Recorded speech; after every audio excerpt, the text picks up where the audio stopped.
Hello.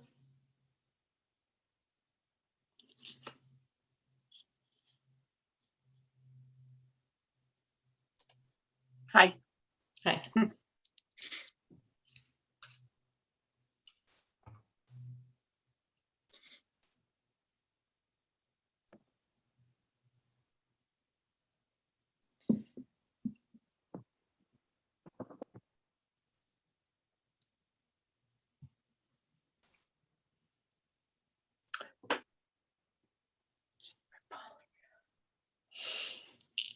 Polly, you still there? I don't know, it just happened. Did you see my little question about the information booth? Yeah. I know it's a Um, small thing. Yeah, let's talk. We're on YouTube right now, so we Got can it. talk about it. But Thank you. I just heard CDC is about to allow adolescents to get the shot. So Pfizer, right? yeah, Pfizer. Mhm. I got a 13-year-old. I'm pretty excited. Hmm.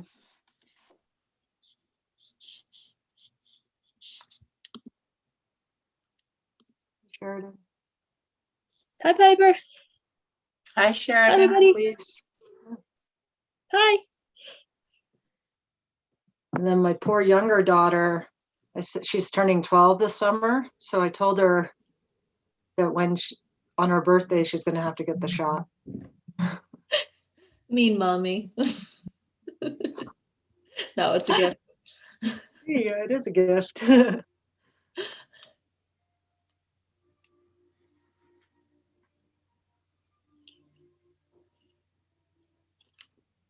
What's the temperature up at Alta today? 60? Nice. Hey, Piper, just a quick question for you on which budget document we're looking at. Is the one that we should discuss the one with that extra column in it that Cliff suggested? It is more recent. We're not taking any action on that 21 budget, so it is more updated and it will show the projected 330,000 we'll still be receiving in the next 4 months. So, or counting this month. So the version I've opened up is May 11th, 2021, 4:35 PM. Is that the one that I should be looking at? May 11th, 4:35. Yeah. Okay. It won't be the same that everyone looked at. It's a Because little of that, different, right? yeah. Okay. But it's okay to use that because generally the things that we want to point out that are still coming down the line are in this sheet. So, Okay, good. Yeah. Right, so I would like to call the virtual work session of the Alta Town Council to order. Do we have okay, Elise, Margaret, I heard Sheridan, there you are, I see you now. And so we're all here. What do I have to say, Polly? Nothing. Okay, we're under a new regime, and so we can just proceed with this meeting. I had submitted a declaration or a finding, I guess, right? That's all you have to do. Okay. So And the if you first get- item, I beg your No. pardon. Go ahead, Polly. No, I was just going to comment that if you do have in-person meetings and throngs of people show up and make it unhealthy, you can stop the meeting in the middle Oh. and go to remote. So, Okay, well, that's exciting. Everybody go home. I guess is what that would amount to. Okay. The first item on our agenda, and I'd like to finish at like 5 minutes before 4 if we can, so that we can take a quick break and get everybody ready to go at 4. Discussion of fiscal year 2021 proposed amended budget and the fiscal year 22 proposed tentative budget And it's the latter which needs to be tentatively adopted for today. That doesn't mean we can't make changes at the next meeting, but that is where we're headed in the regular meeting. Let's start with the 21 proposed amended budget, and Piper sent us some notices with that. The 2020-21 budget points, it's budget notes is a PDF. Piper, do you want to start, or should I just open it to any comments or questions?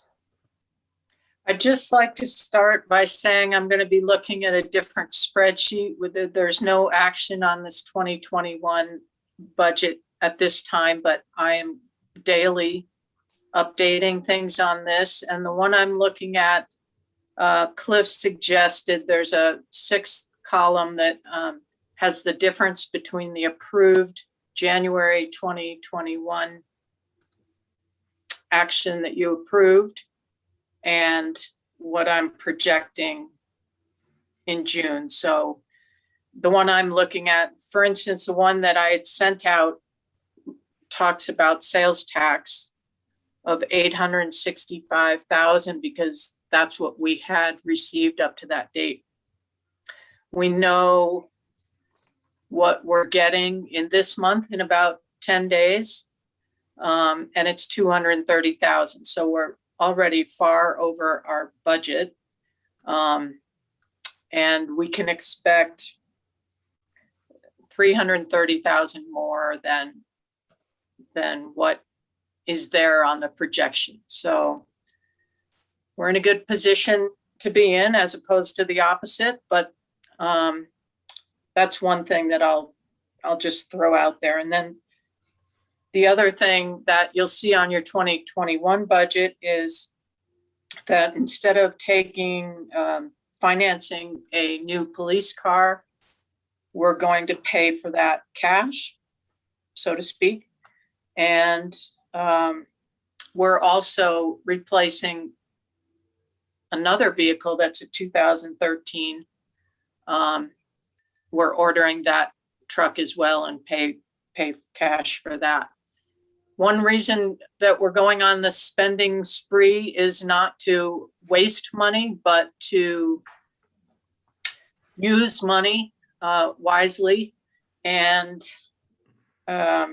bring down the amount that we'll have to put away into capital projects fund because we have to keep we're capped to a certain amount that we can keep in our general or in our fund balance. So yeah, let me just give a little bit of context for this to people who are perhaps watching on YouTube or the attendees who may not be fully aware of the context of Alta's revenue stream.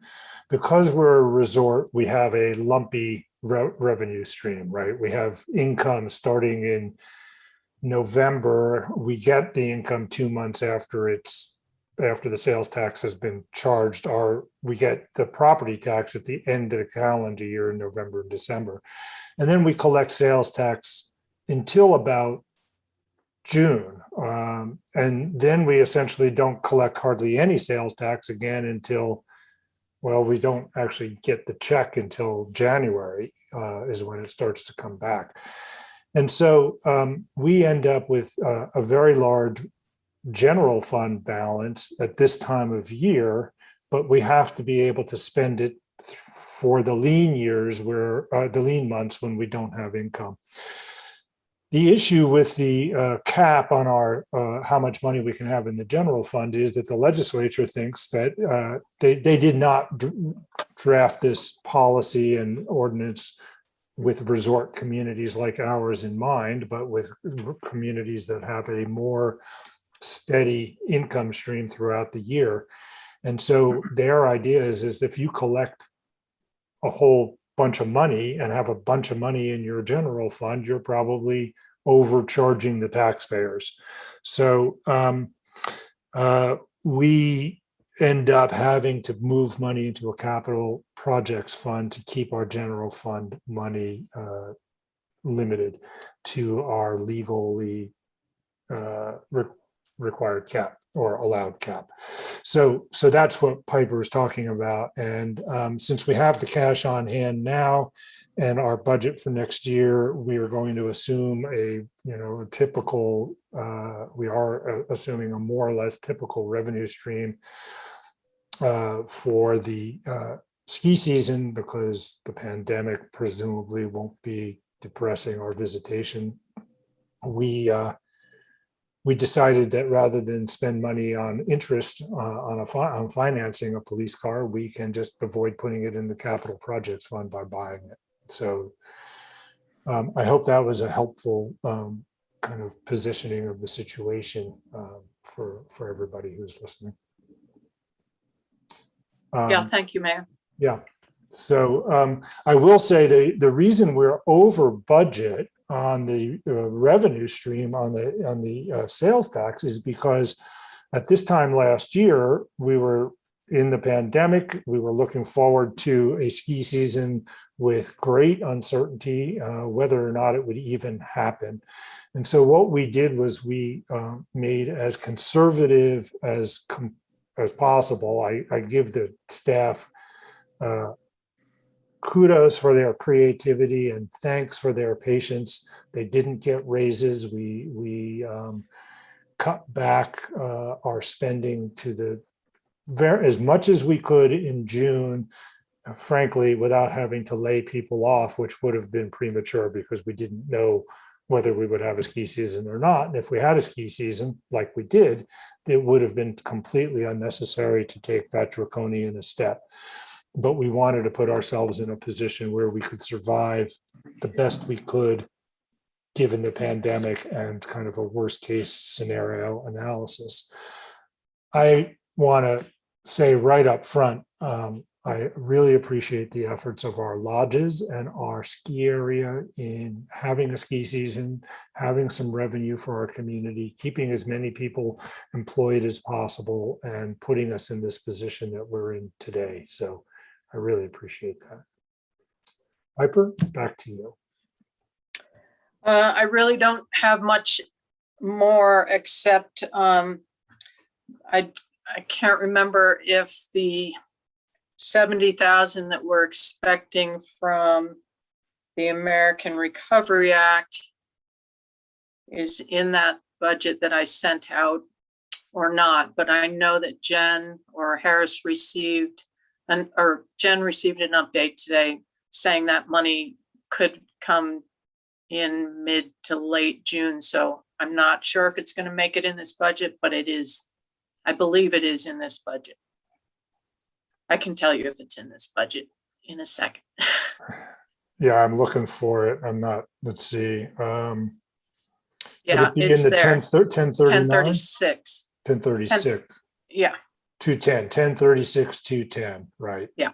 Yes. And, earlier last month, we were expecting 40,000. And this month we are now expecting close to 71,000. So again, we are doing well on the transfers from CARES Act and now this.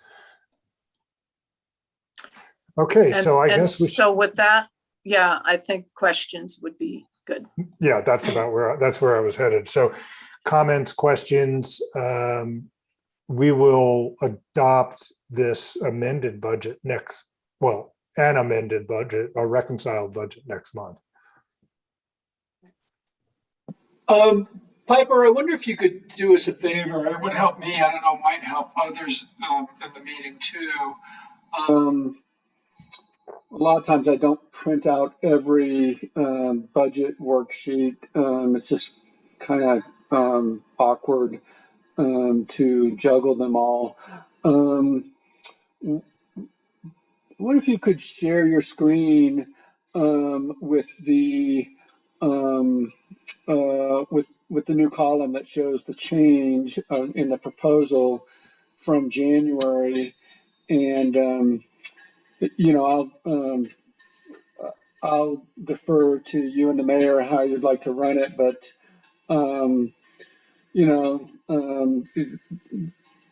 there are worse approaches than to start with the biggest numbers and work our way through the changes. Yeah. We don't have it sorted by magnitude, but we do know where the big numbers are. Yeah. Piper, do you want to share that? Do you want me to share it? Are you not seeing it right now? Oh, Yes, Hold we on. see it. Okay, good. Good, so I don't know that I really need, I could lead you down the sheet unless people want to ask questions, and then I can go to that section on the spreadsheet. well, why don't you scroll down and look at the big numbers? I think that's a good way to do it. I mean, so the 418,000 is certainly a big number.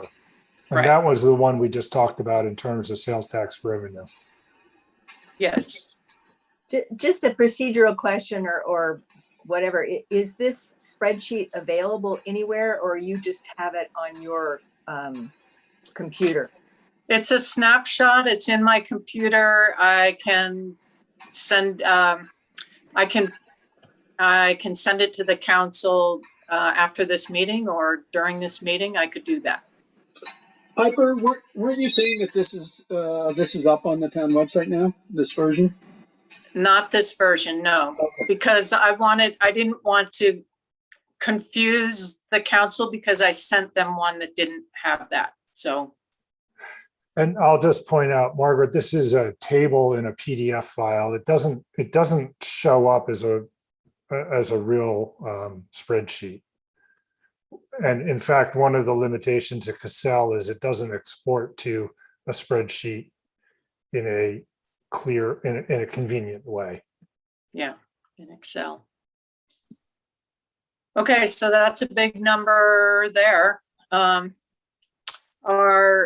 If you look at the 1032 department there and licenses and permits, we have exceeded our budgeted amounts in every category, and it adds up to about 15,000 more dollars than you approved in January.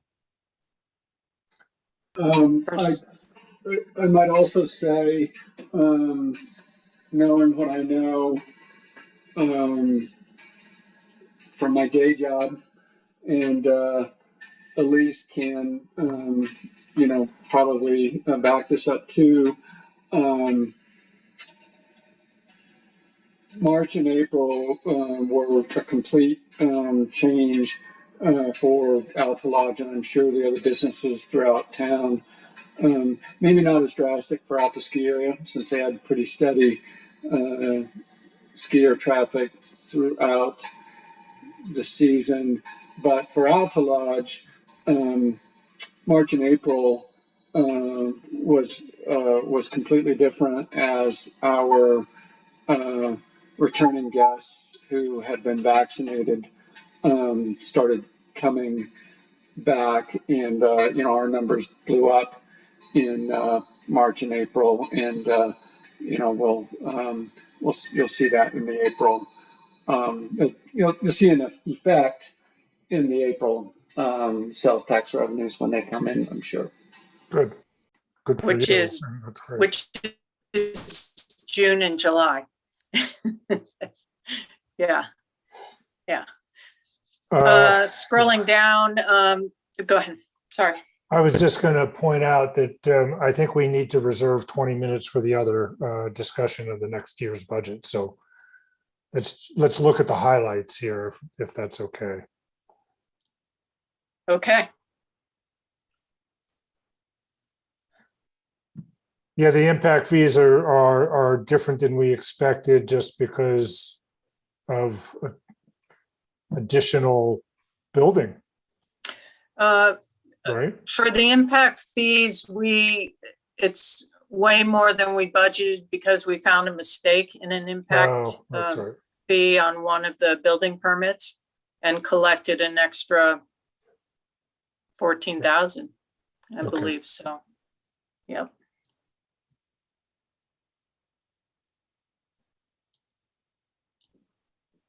And the next big Miss- number is at 71,000. Yes. Yep. We didn't end up doing metering. Right, so that went down. That's 12,000 that went down. Right. Yes. And then the We use of, also, go ahead, sorry. the use of the unreserved fund balance, I think you were gonna say that. We always usually, we always put an amount in there to balance the budget. Worst case scenario, we might have to use 90 or 80,000 of savings to balance the budget. And we rarely, I've never seen us use any of that. So we're going down to zero on that. We won't be operating in the negative.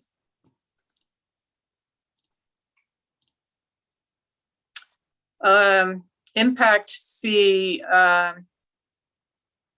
Mayor, do you want to speak to that? The transfers into our general fund from the impact fee. We budgeted 117. We're using that plus another 15,000 for the fundraising / next phase of the community center to get a consultant to help us raise money. Spending money to raise money, is that? That's right. The 117,400 came out of the 75 for the feasibility study plus the money for the what was the other? Title and survey work. Right. Okay. Thank you. And then there is still a remaining balance of about $36,000 in that fund.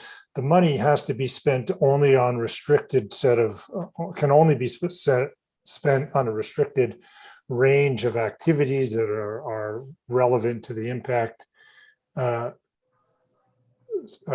fund, and they expire in 2022. And if we don't spend them, then they get sent back to the entity that contributed that money. So rather than see that happen, and because there is a potentially good use, I asked Piper to put this item in here, as she explained.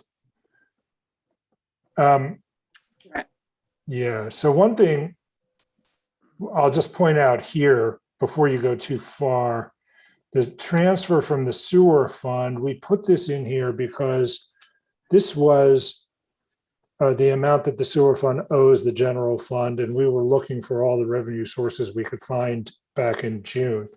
What we're proposing is that the American Rescue money goes right back into the sewer fund that's intended for infrastructure development.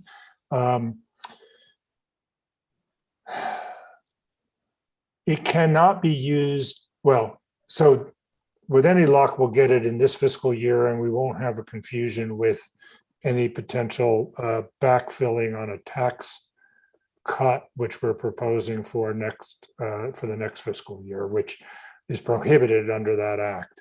But since it's going right into infrastructure, we may be able to do it in any case. But so what this would do is it would just keep the sewer fund whole and allow the sewer fund to pay off its debt to the general fund. Well said. Okay. These other I'll look at numbers the are pretty totals here. small. Just a quick question about legislative. I'm curious as to why legal counsel doesn't show up as a cost there. It shows up in our administrative. On our legal costs, sorry, I was just trying to find that. Legal costs are spread across different departments, but most of the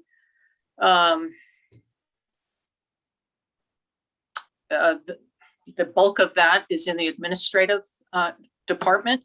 And then you'll see some in the police and the planning and zoning. So if you look at 1043, legal, right around there, 325, that is where that appears, the bulk of that appears. But the year-to-date is about 25,000. I had a question also about salaries.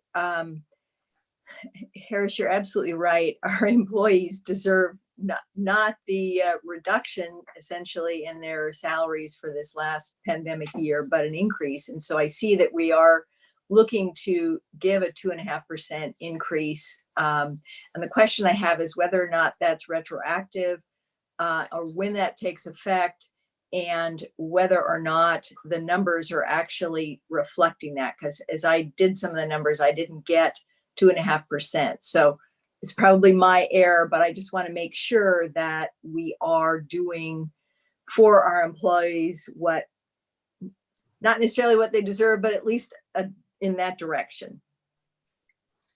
It's not going back to the beginning of the year. It would be effective when we pass this budget. So it would just, that raise would only be effective for the end of the last pay period, or the last two pay periods of the 21 fiscal year. I don't know exactly what the calculation that you did shows. Of course, I'll let Piper say something about where it shows up and what the difference is, but you might, yeah. Piper, do you want to talk about that? Yeah, when the mayor and I first started talking about it, I changed numbers because there were about 4 or 5 pay periods left in the fiscal year. And I started to adjust those projected amounts. And then it became apparent that we couldn't make this change. We couldn't do the raises until the council had amended the budget. So I'll tell you, calculating one way and then calculating back, it's a little bit exhausting, but they have not been adjusted backwards. Well, So I'm we will wondering- get that. Go ahead, Margaret. I was just wondering if we could adopt it now so that that would take effect, and then do the final amended adopted in June so that it would be effective sooner rather than later. Yeah, it's a good idea. The problem is this came up in a conversation yesterday, and we barely had 24 hours. We could have tried to amend the agenda for today's meeting to include an action on an amended 21 budget this month, and then we would have to have action on an amended 21 budget next month. And in the conversation that we had yesterday, we thought, well, let's just not worry about that tomorrow. So that was the thinking. But it is something that we, this idea emerged over the last, well, I don't know if it was before, I don't know if we had this discussion at all before the last town council meeting, but anyway, in the last few weeks. And so, yeah. So, and the other thing related to that, in my opinion, is the fact that we're not funding the post-retirement account, that continues to be zero. And so if we do have additional revenues that are available, again, like the infrastructure, sewer infrastructure area for the American Rescue Plan, if there was some other way that we could start to fund that post-retirement account, I think it would be prudent for us to do so. Well, let me say that as of about a year ago, that was fully funded for the most part. Maybe not with raises, but it's 95% funded. So it's not a zero. We haven't increased it, but it's in an account, and it doesn't go against our fund balance, because the council at any time could say they could bring that money back into the general fund. So it's not truly restricted. It's, I'm not going to say earmarked, but it's not truly restricted in the. Yeah, you're talking about the termination benefits line? Legal. Yeah. Yes. So, yes. yeah, that's been vested in it for the employees for whom it applies. Or funded rather, it hasn't vested because they haven't quit. Although sometimes they tell me they might, but. Okay, anything else, or shall we move on to the next budget? So let's see, planning and zoning, there's a $10,000 difference, but that's a negative amount because we didn't have planning and zoning meetings, I imagine, right, John? That's right. Yeah, We're ramping up now. We'll spend that next month, next year. Not next month. we spent more on capital outlay. That's 1054, 740. Maybe we should say something about that. That would be for two, well, hold on a minute. It's 58. So the 15,000 is for, I've been told that qualifies as a capital investment for the software license for the, is it the RMS or the TASER? I'm not sure if Mike's here. I believe Yeah, the Mike should be 50, here. I believe that that's for the RMS system. It was software license one time, 15,000, and then there's a subscription after that for the next. That is for the records management system. Right. And Thank you, Mike. Thanks, Yeah. Mike. And we were required to upgrade that one way or the other. And we, after extensive research by the marshal, this was seemed like the better option. We've discussed this in a town council meeting not too long ago, if I recall. And actually, in the original budget, we thought that it was going to be around 10,000, and we thought it was going to be in a different category in the subscriptions category. So now it's there, and then the other 68,000 is two new Tacoma trucks, Right. equals about 81,000. So Cliff, let me come back to you and see if we've addressed at least the major concerns. We'll have a Oh, chance to yeah. talk about this again next meeting. Yeah, thanks, Mayor. Thanks for asking. I'm good on where we are on Okay. the 2020-21 budget. Okay. Does anybody else have another question or comment or observation, or shall we move to the other budget? All right, I think Piper, I'm going to take that as yes, let's move on. Okay.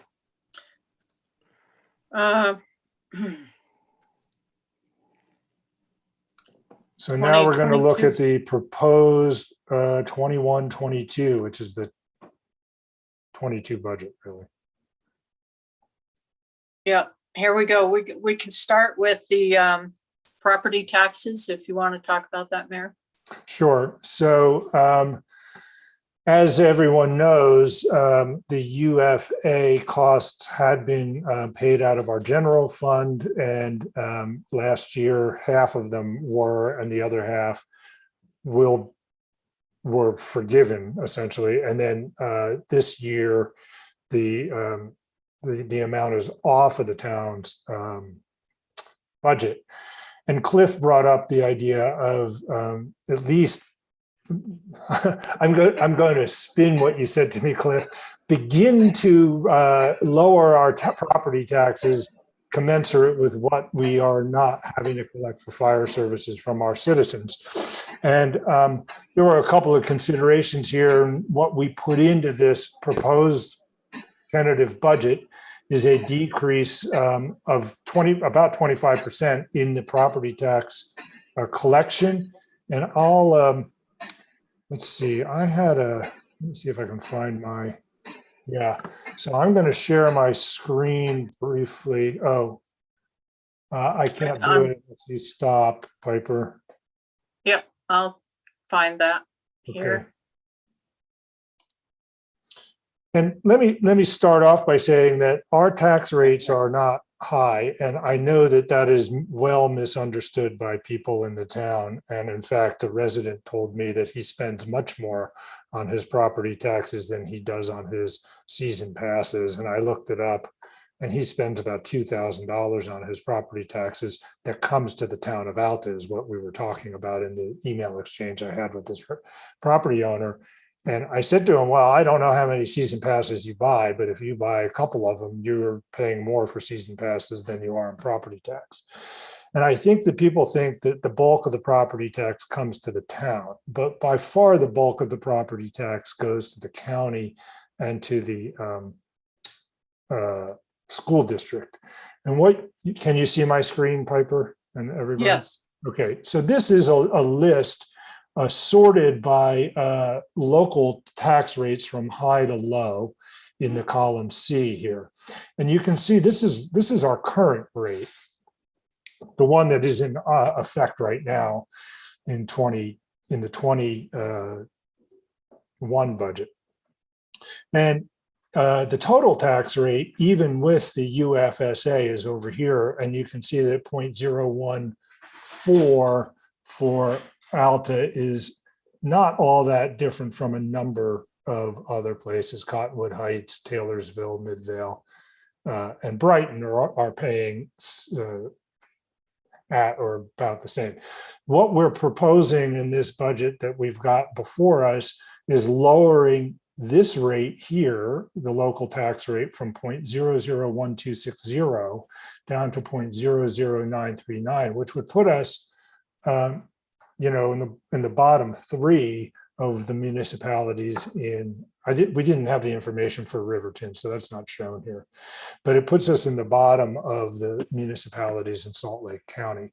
So, the reason to spend a little time talking about this is I think that our residents think they're getting a raw deal, especially with the change to the UFSA. But I think that our residents are actually getting a pretty good bang for their buck, and that the staff and our police are not as expensive as other staff and police services are in other parts of the county. And as you know, we're paying the same for fire service, at least on a rate, based on a rate.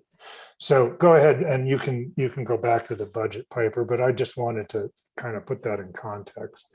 And I do appreciate the idea that 150,000 in our older budget, or 153, I think was the actual number, was for fire services. I will point out that this budget, the one that Piper has is showing us, has us at 80% of our revenues coming from sales tax.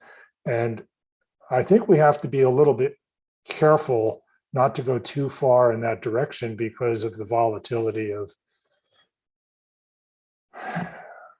that revenue stream compared to property tax. And the other thing is we can't adjust property tax, I don't think, mid-year. Isn't that right, Polly? Sorry. Yeah, property tax has to happen once a year. Right. Right, it And happens so, it happens every January.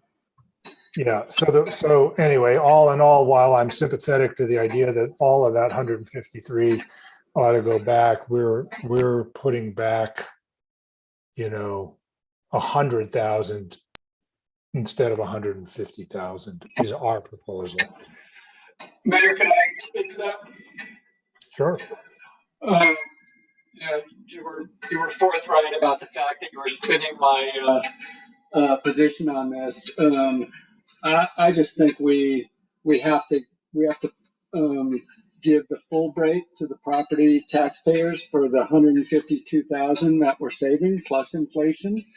And if there is a policy decision to be made about whether we should raise property taxes and lower the contribution of sales tax, so be it. But I don't support doing it in kind of a backdoor way of taking the benefit of the UFA contract savings whatsoever. I made a commitment this time last year when we made the painful move over to the UFSA. And I want to speak clearly and directly that at this point, we give that money back to the property taxpayers. And I think there's plenty of room in this budget to do that. Just for starters, I think the projection for the sales and use tax is overly conservative, and we have the cushion to smooth that out no matter what happens.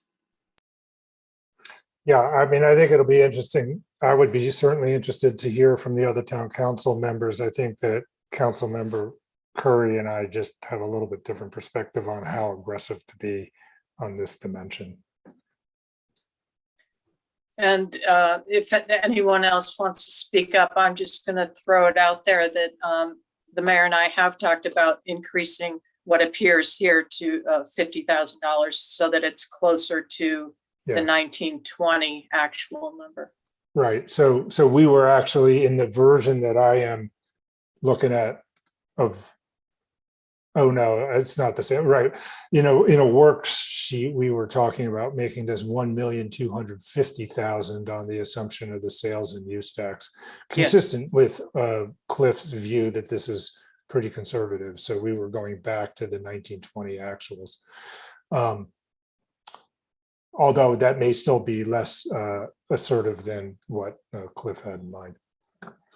So other council members, if you want to weigh in, that would be really helpful.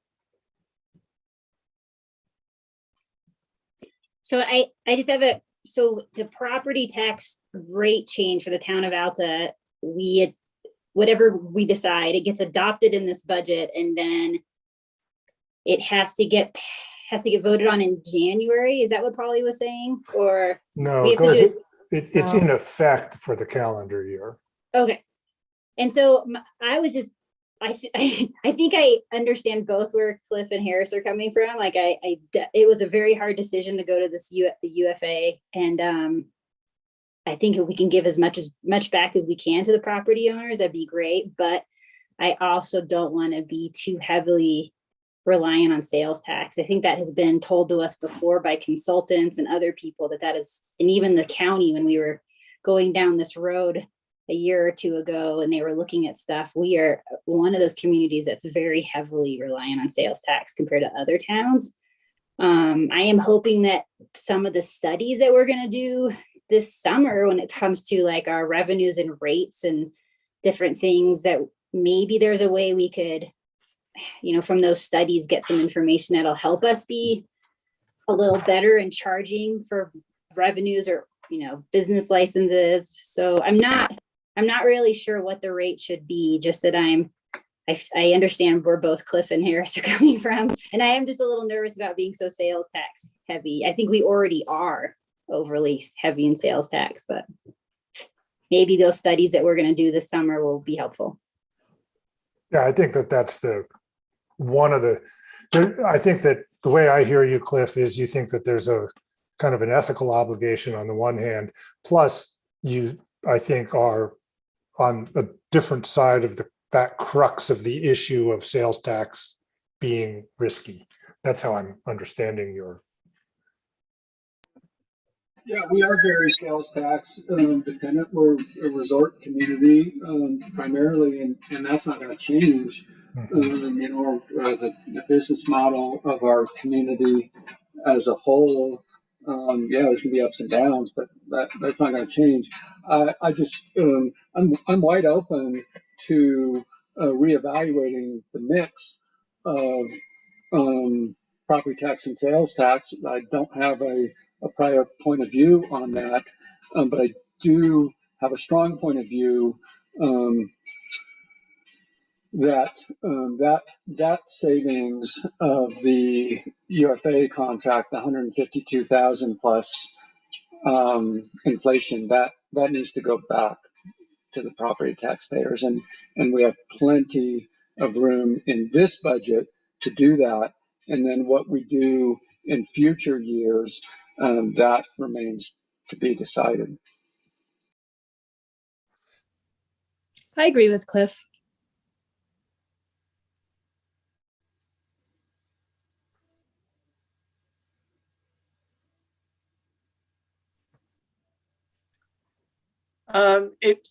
If there are no other comments on that, should we move on to other questions about the 22? Yeah, let's take a few more minutes on it. This is on the agenda for the actual meeting too. So, and we do have another item on this work session agenda. So let's just take another few minutes on this if there are other comments that people want to bring up, given the context of the work session. But I expected what Cliff brought up to be the main issue that we discussed in the work session. If the council has scrolled down this before and noticed any differences that stand out to them, please speak up. And I can talk here about what's coming for next year's budget out of the capital projects funds. 1039,400. Here 105,000. We've talked about what projects those could go towards. And let's see, those are two different police projects, radio and telecom projects, I believe. We're also talking about Flagstaff lot paving, window projects. And don't forget, we're talking about this current year, we're putting more than 300,000 into the capital projects fund. So at some point, we're going to come to the council with a full plan and have those projects itemized so that you can approve where that money should be spent.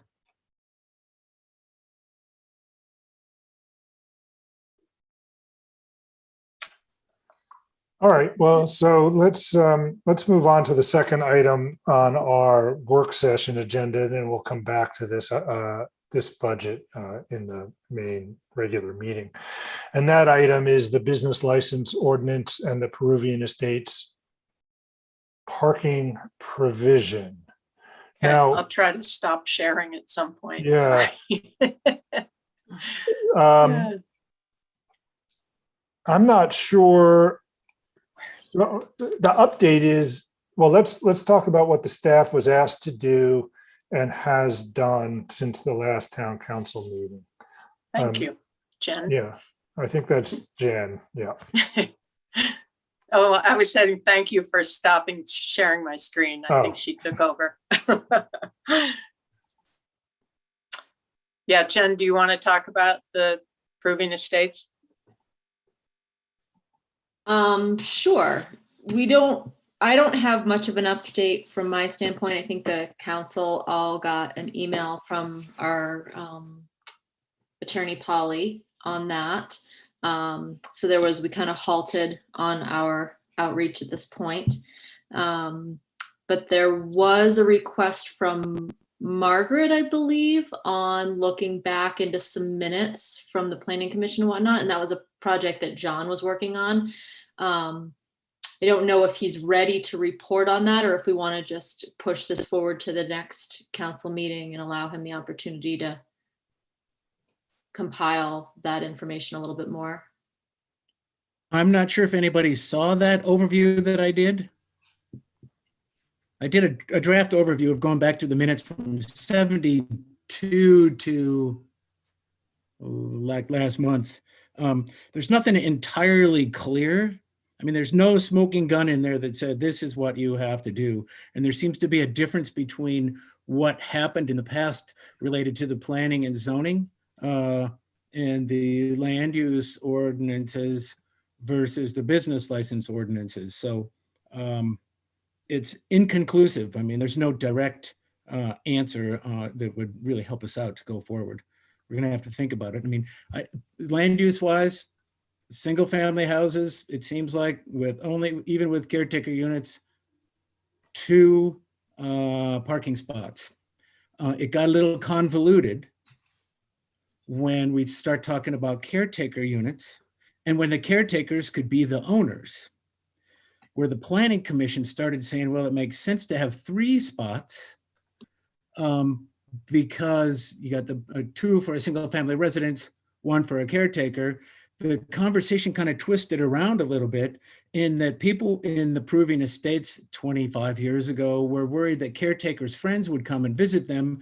So it kind of turned around to that it was 2 spots and they wanted to make sure to limit the caretaker to only 1 spot. So instead of requiring additional spots, it looked like they were trying to limit spots. And as I mentioned, it gets more complicated when all of a sudden the caretaker can be the owner. So if the owner of the house is the caretaker, whose spot is that? So while it was kind of a planning commission policy to have, they thought it was a good idea to have 3 spots if you had a caretaker and you were renting. It, like I said, it twisted around a little bit to make sure that the caretakers never had more than 1 spot, and they had to have a placard in their card identifying them as a caretaker. But then the caretaker could be the owner. And then it never was really formally adopted into the land use ordinances. Well, in this 1997, it got adopted into the business license that if you're renting, you had to have a caretaker and you had to have 3 spots. So there's a difference. It looks like land use 2, rental 3.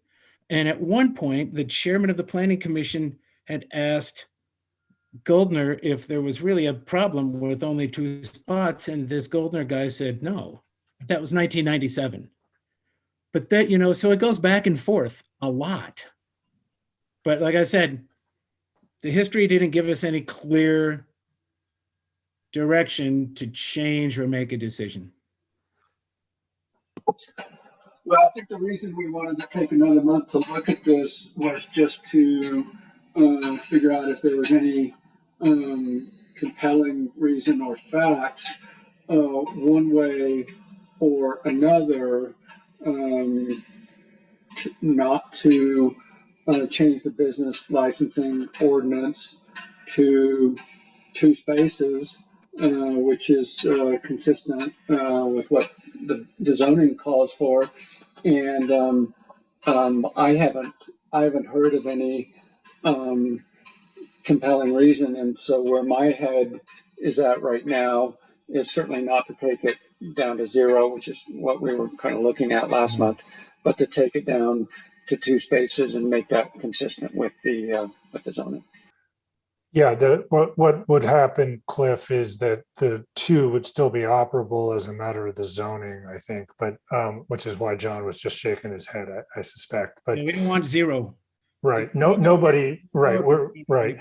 It's a question of whether it's in the business license. We did not put this on the agenda for the regular meeting for action because we wanted to make sure that there was an opportunity for us, for the staff to tell you what they found, and then have you direct us as a town council to further inquiry or further investigation if any is warranted. And this wasn't as was pointed out last time, I think by Sheridan, this isn't a time sensitive issue that had to be settled in the May meeting. So we will put this on the agenda for action in June if that's where the council would like to go. So there's, I think, where if you have other comments or questions that you'd like the staff to act on for the next meeting, or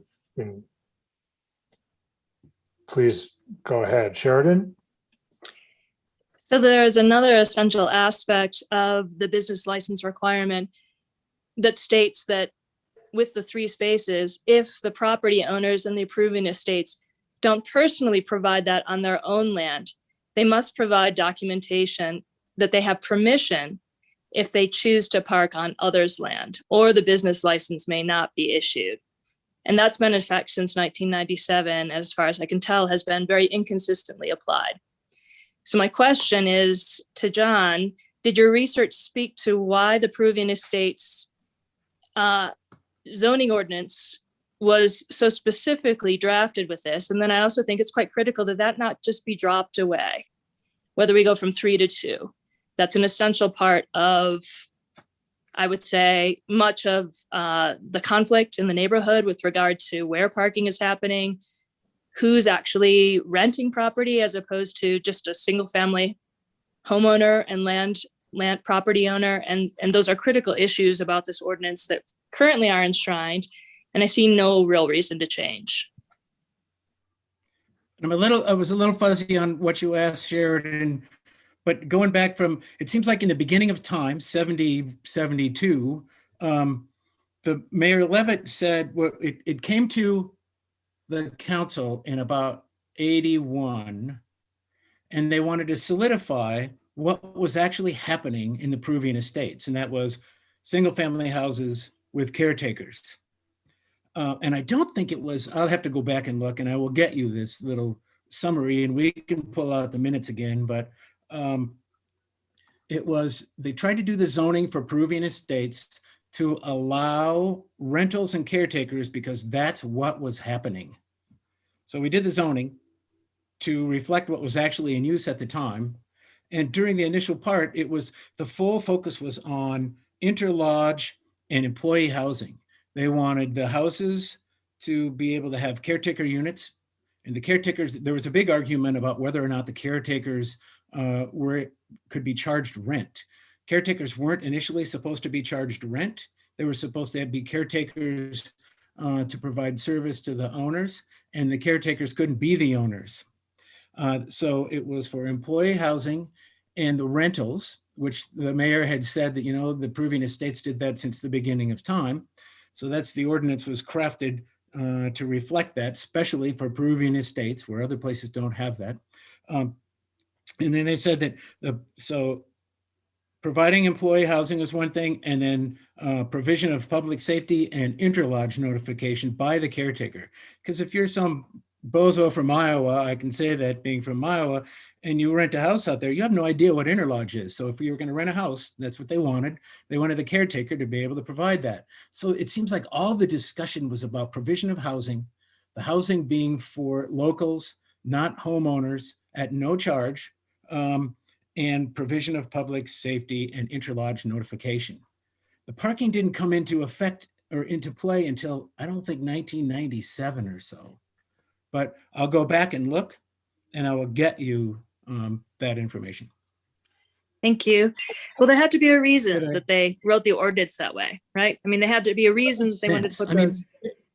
if you're just- Are you sure about that, Sheridan, having Oh, sorry. served on the town council for the time that you have now, that anything that the town council has done, that there had to be a reason? I have faith in all of us.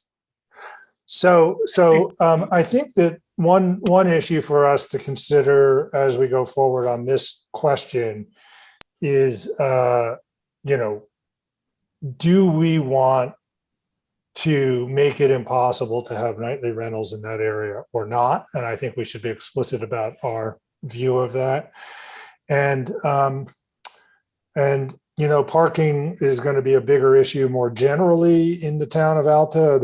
I'm sure we'll have some more to say about that as this meeting goes on, because of some of the changes in the parking policies at the ski area. And, this is going to be a hot issue for a while, the issue of parking in general. I do want to say something when I was going through the minutes for last meeting. I just want to be clear on something. And Polly, if you want to help with the definition of this, if you think that I'm wrong about what I'm about to say, I'd like you to clarify what really these words mean. But Sheridan, you asserted that I had a conflict of interest on this question of parking in the Peruvian estates. I'm going to take issue with that and say I do not. I don't have any commercial interest or financial interest or any kind of material interest in anything that goes on down there. I'm trying to do the best I can for all the members of the community, acknowledging that there are sometimes trade-offs in what we can manage to do. It is true that I am acquainted with some people in the area, and maybe you'd say I'm friends with them or friendly with them, but I don't think that's what constitutes a conflict of interest. Yeah, and I can say for myself also that I have absolutely no conflict of interest on this issue. Same for me. Great. So I just wanted to get that clear, that that's my Perhaps view. I have a very broad definition of what a conflict of interest is. And to my mind, relationships with people who might have very strong opinions, or even close relationships as friends with people who are litigating this issue, seems to me a conflict of interest. But perhaps that doesn't meet the legal standard of that definition. Well, maybe what I can also say is that in a small town, like a town like Alta, you are going to know a lot of the people there. So there's always going to be relationships, but that usually does not arise to a conflict of interest unless there's more than a, unless someone's married or an ex-wife or ex-husband, that type of thing. And generally, the decision of whether something is a conflict of interest is determined by the person themselves, so that they know what their relationship is and can say, well, I feel like I'm such a close friend with this person, I can't be fair to that person.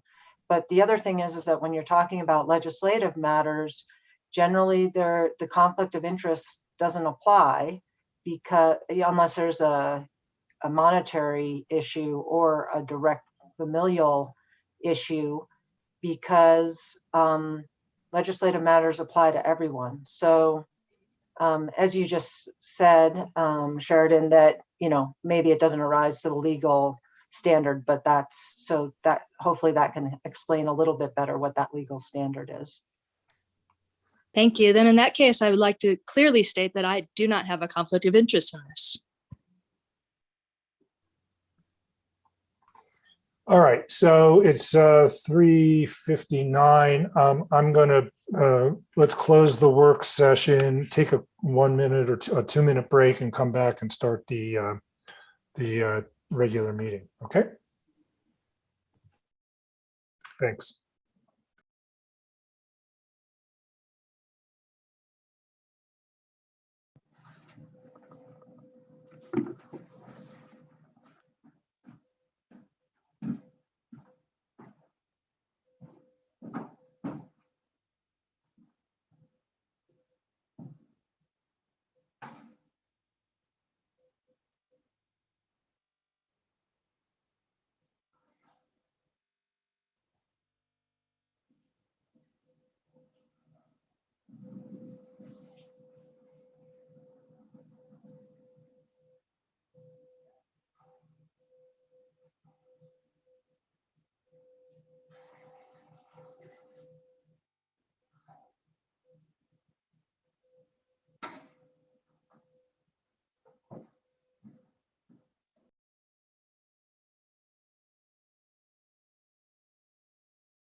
All right.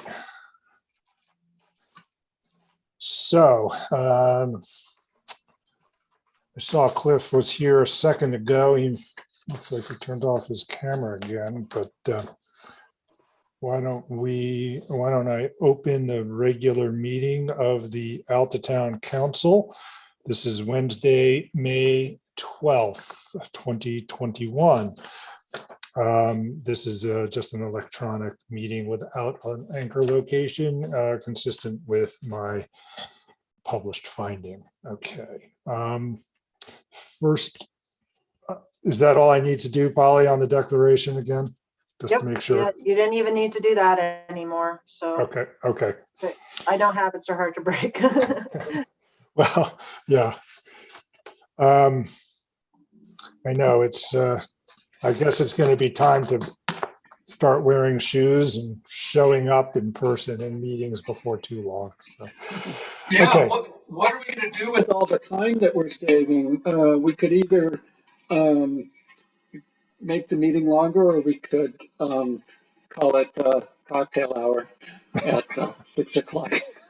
Yeah. No, I like I've said to you before, I've thought that faculty meetings and town council meetings and even my classes, my small classes, have worked pretty well this way. Okay, the first item on our agenda is citizen input, and because there was there are a couple of issues that the staff and I expected to generate a few comments. We kind of gave 15 minutes instead of the usual, I think, 10, but let's see, Piper and Jen, I don't know what we received on paper or through email, and we don't have that many attendees, but there are maybe people who want to say something to the town council. So we did get one public comment from Scott Briggs clarifying a statement that he had made at the last town council meeting, that those comments were sent to the council and they have also been posted on the website. And those were in regards to the Peruvian Estates parking issue. Okay. And then I am going to just check in. Mac, I just allowed you permission to talk. Did you decide whether you wanted to make a comment today or not? Yes, I'd like to, if possible. Okay, you've got the floor. Thank you. Okay, thank you. I'd hope that the council would keep the parking requirement in some form for the business license in Peruvian Estates. To say that the land use ordinance on parking will suffice does not make sense. The parking is reviewed once when the zoning of a project is reviewed and a building permit is issued. There's no mechanism to ever review it again. It appears that it is normally done in the summer. In the case of Peruvian Estates, it appears that winter parking was not considered because 4 of the houses do not have winter parking on their own properties. To throw out the requirement for winter parking for a business license will cause even more chaos than there already is. Allowing properties to rent when they don't even have winter parking on their own properties or any other arrangement is utter madness. The rentals create even more need for parking, further stressing the situation. Some of the houses, I might note, have made arrangements for parking and would satisfy the requirement of 2 parking spaces. As we've stated previously, we could live with reducing the parking requirement for a business license to 2 places, but to eliminate it is not a workable solution. Thank you very much. Okay, thank you. Jen? That is all we have for public comment. Okay, well, then we're going to be ahead of schedule here by a few minutes. Okay. The next item on our agenda is the Alta ski area update. Oh, and I'll just point out that a couple of people contacted me about the parking situation, which is part of what I expected to generate some public comment. And I did invite them specifically to come and offer us their opinions. And I'm struck often by how I would say some of the emails I get are less than fully measured language, let's put it that way. And I would encourage our community members to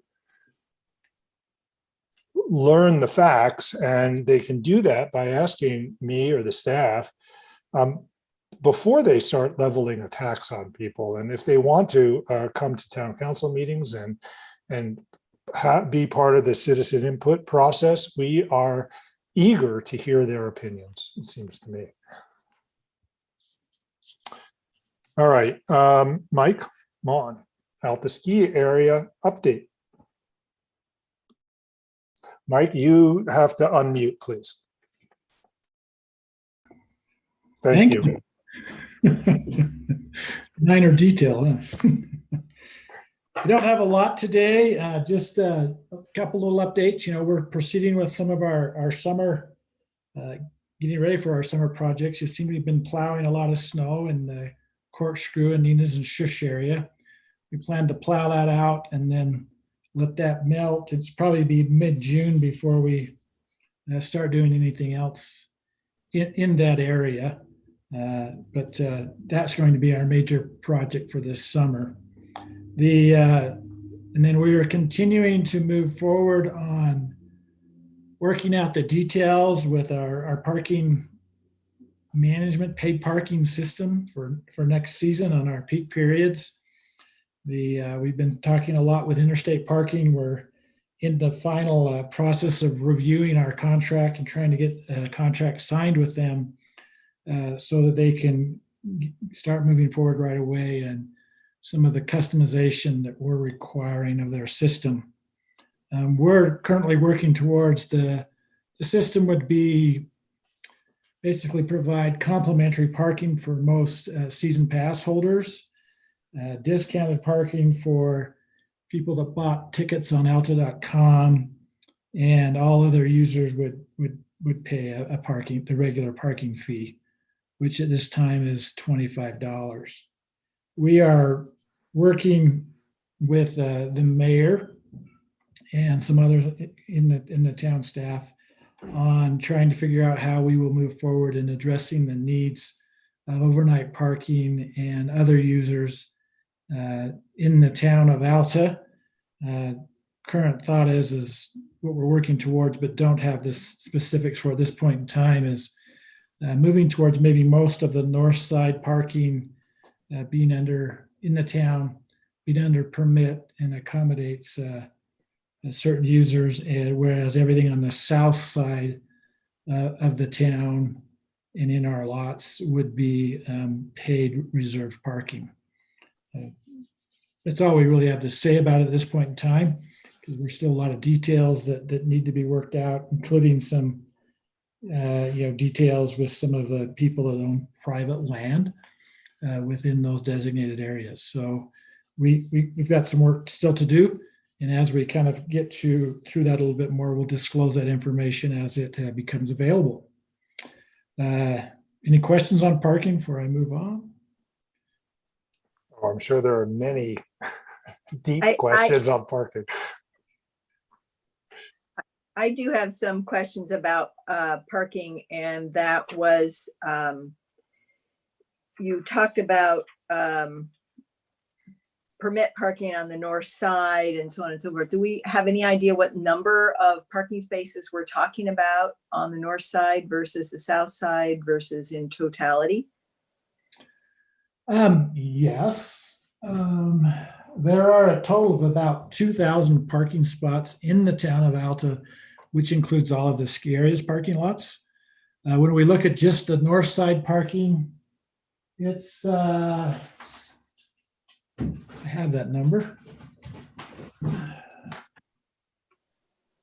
North side parking, if we include the parking that's in the permitted ski areas, about 240 spots roughly, of which 94 of those are within the ski area's permitted area. So it leaves about 100 and,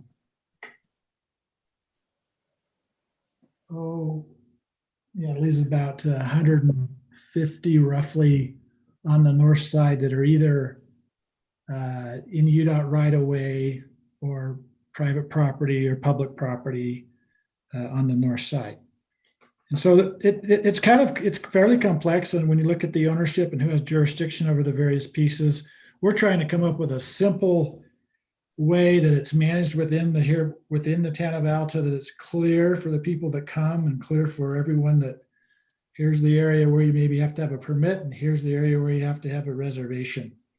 And that we're just trying to work through all of those details. We believe that it's our understanding and talking with Interstate that they have the capability to help us to manage that. But it will involve some, there is going to have to be some interaction with the town. And so we're going to we will have to have some sort of agreements to try to make this all work moving forward. But we are fairly optimistic that it's all doable. But it is a fairly heavy lift, I think, for us all. And change will be difficult for us all. But we're hoping through this that we do see increased bus ridership, increased carpooling, we become more effective as businesses and owners within the town of Alta, how we use parking. So that's kind of the ultimate goal of where we think we'll see some improvement in that process. And, and our primary focus is we want everybody to we don't have to turn people away that have driven all the way to Alta anymore. And we want to eliminate that early morning parking rush and its consequences that we saw in this last year. So those are the two primary pillars that we're trying to make most of our decisions on regarding the parking going forward. Yeah, I just had a concern that the people that you're indicating that are on this group that are working out the details, it doesn't appear that there are any residents on that would require overnight parking. And so our issues are maybe different than other people that are looking at it from the revenue stream of visitors. Yeah, we've I had an open house that I believe you attended or Roger attended, and we took a lot of that input. So we've tried to collect that input and put that into the pot and have shared that with the mayor and the marshal and others. And we're trying to take those issues into consideration as we try to figure out an appropriate way to manage this. The challenge is that we all have is that we have certain periods of time when there is more demand than there is more parking. And so trying to put something in place that is reasonable and has some fairness to it is what we're trying to work towards. I'll have a little bit more to say about this issue during my report too, because Mike, to say he's been generous with his time on this question would be an understatement. I know he's spent a huge amount of time thinking about this, and he and I have been engaged for months on this issue, and Mike Morey and Chris Cawley and have also been spending a fair amount of time on this issue. So I'll have more to say from my point of view in a few minutes. I have one other, Mayor, I have one other item. Yeah, I was coming back to you, Mike. Okay. I know that the Central Wasatch Commission is moving forward with some sort of a visitor use management study. And I think the intent of that is to try to identify, what's an appropriate level of visitation, if you would, for the canyons. I am concerned that it will properly take into consideration all of the complexities that we have within the town of Alta, ranging from, will they appropriately count the people that live here or rent properties, or the number of employees that are needed for all the businesses, as well as the number of people that come to recreate, whether they're within and or without the ski area. And I've wondered, Mayor, if there is some value in the town maybe leading a little bit of at least a town-wide survey or try to put together some numbers that we can have as a basis to fact checked against whatever's done or provide input even for those that are doing that visitor use study, because when we look at it, I can come up with the number of people that's appropriate to put on the mountain skiing, but that doesn't take into account all of the employees. It doesn't take into account all of the vehicles that drive up and down the canyon every day to provide support in the form of deliveries and garbage and emergency services or whatever that is, as well as the residents, as well as the backcountry or other recreationists. And so I've wondered if there's a role for the town to play, which we would be more than willing to help participate with, in trying to pull together some of that information so it's accurately reflected when that visitor management study is conducted. I know that the team that was selected by the CWC, which is a team that's led from out of Utah State University, has in mind some public and kind of stakeholder outreach and input. Have you been contacted by them, Mike? I have not been contacted by them. Okay, they maybe started, they did talk to me. Today's Wednesday. I think it was on Friday, I got a call. So they may be working through a list. Certainly, I think that the Stakeholders Council ought to be another opportunity for you to raise what you just said, because I know you're a member of that.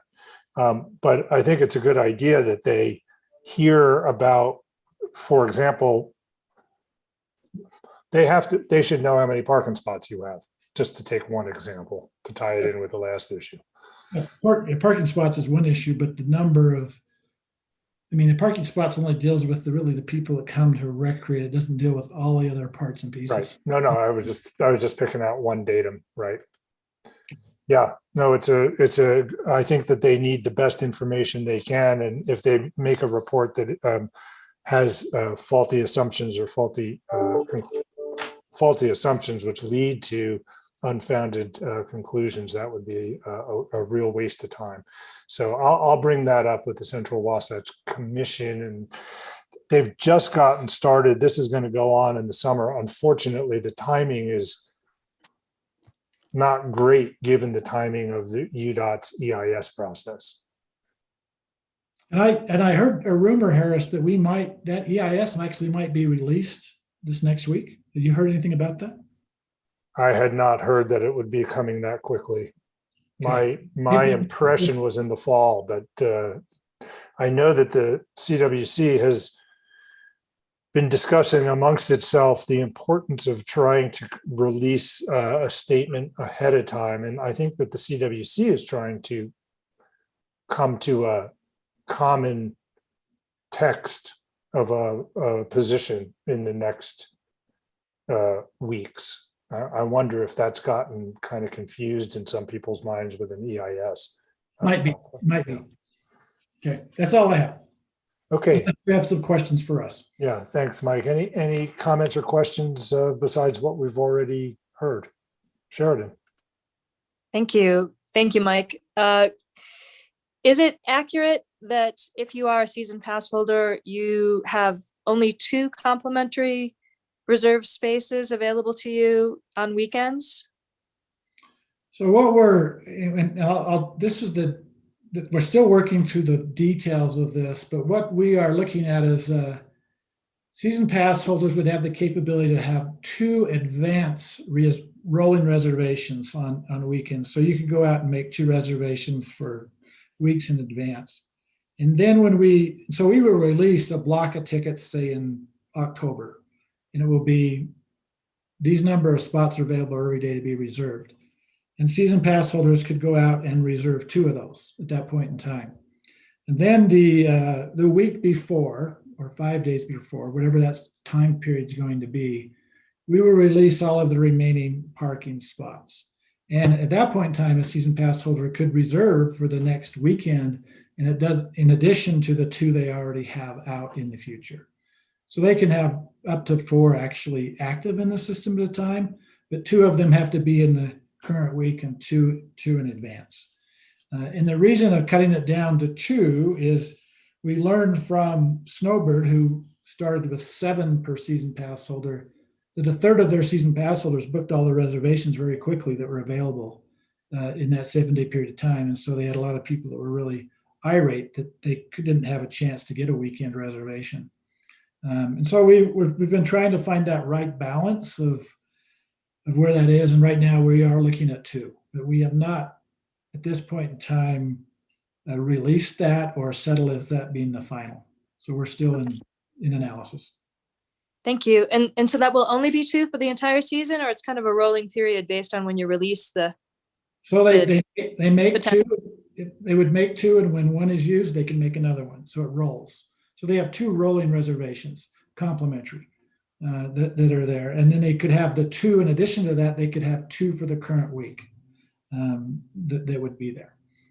And then once those 2 in the current week are used and the next week is released, they could book 2 more for that week if they wanted to. So we're trying to create a way that allows season pass holders to have complimentary reservations and not have to pay at any point in time.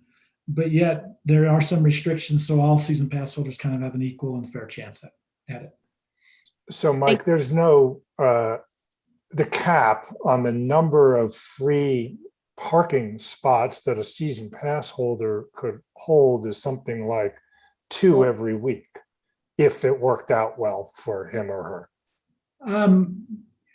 They could in theory could get 2 every week if they were available, correct? Yeah, so it's not that there's a cap on the number of free spots, as I understand it. It's just a question of how many can be reserved at any given time.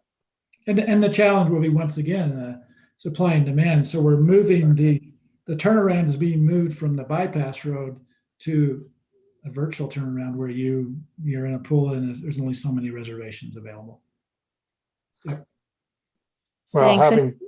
Sorry, Sheridan, go ahead. Forgive me, Mayor, please. I was just going to say it's good not to have people drive up the canyon needlessly. Right.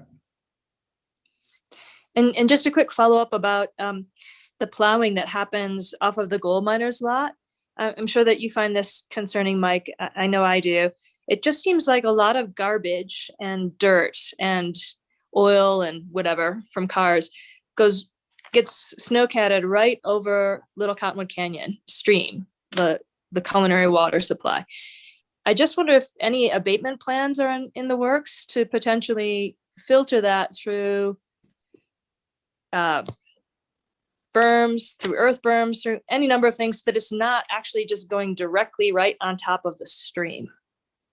So most of it doesn't go on top of the stream. Most of it goes over the Willows area that is there, and actually that is one of the best filters we have, is that water percolates down through those willows. It takes a lot of that out. We try to go in and physically pick up all the physical trash as the snow melts off of those snow piles that's there. Most of the black gunk you see is not oil, it's the cinders and such that come off the road. And the dirt there that accumulates out there as the snow melts. And we don't really have a way to remove that. It just adds to out there to what those plants grow within. But we don't, at this point in time, the testing of the water has not shown pollutants really getting into the water at a level that is of concern by Salt Lake City Water.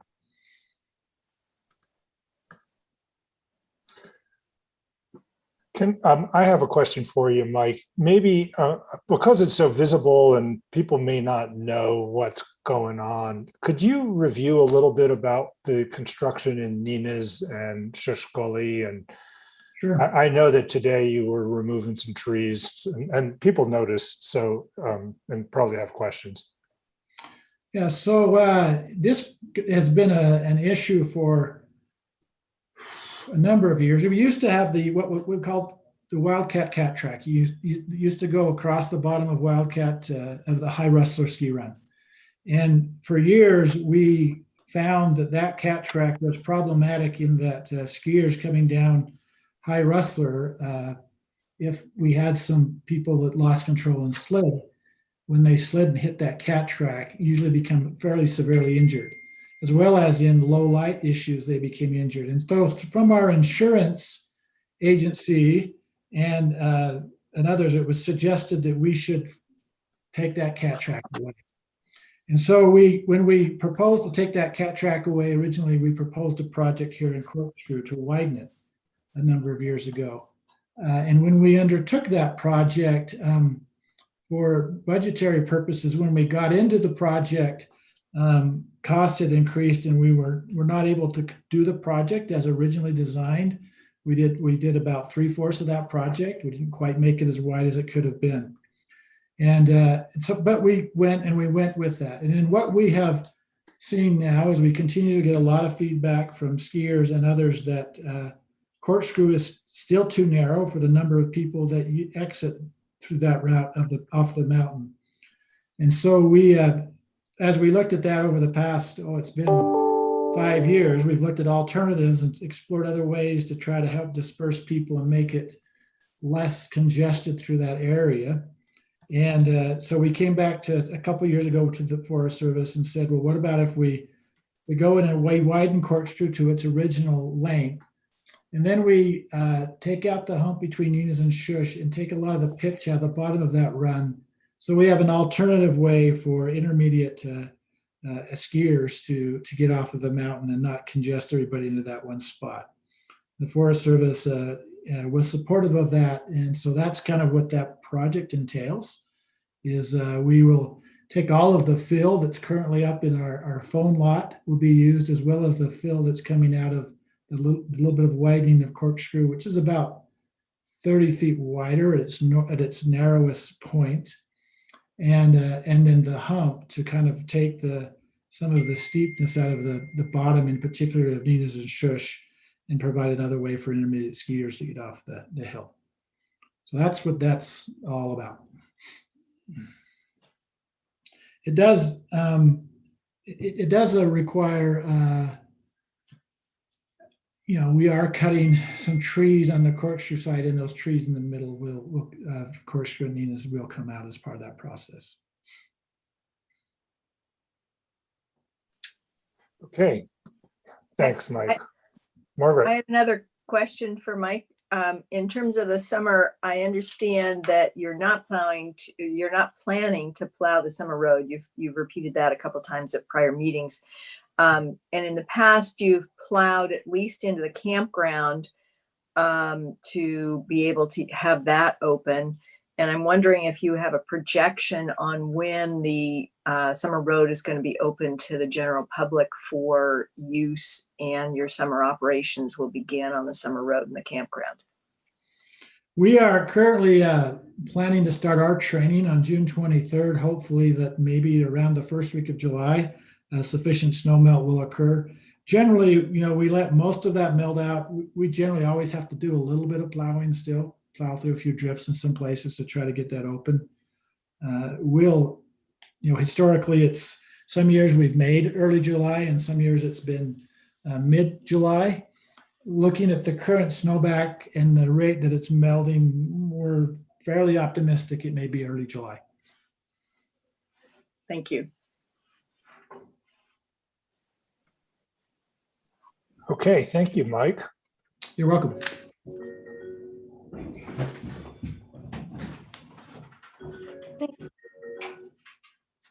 Hello.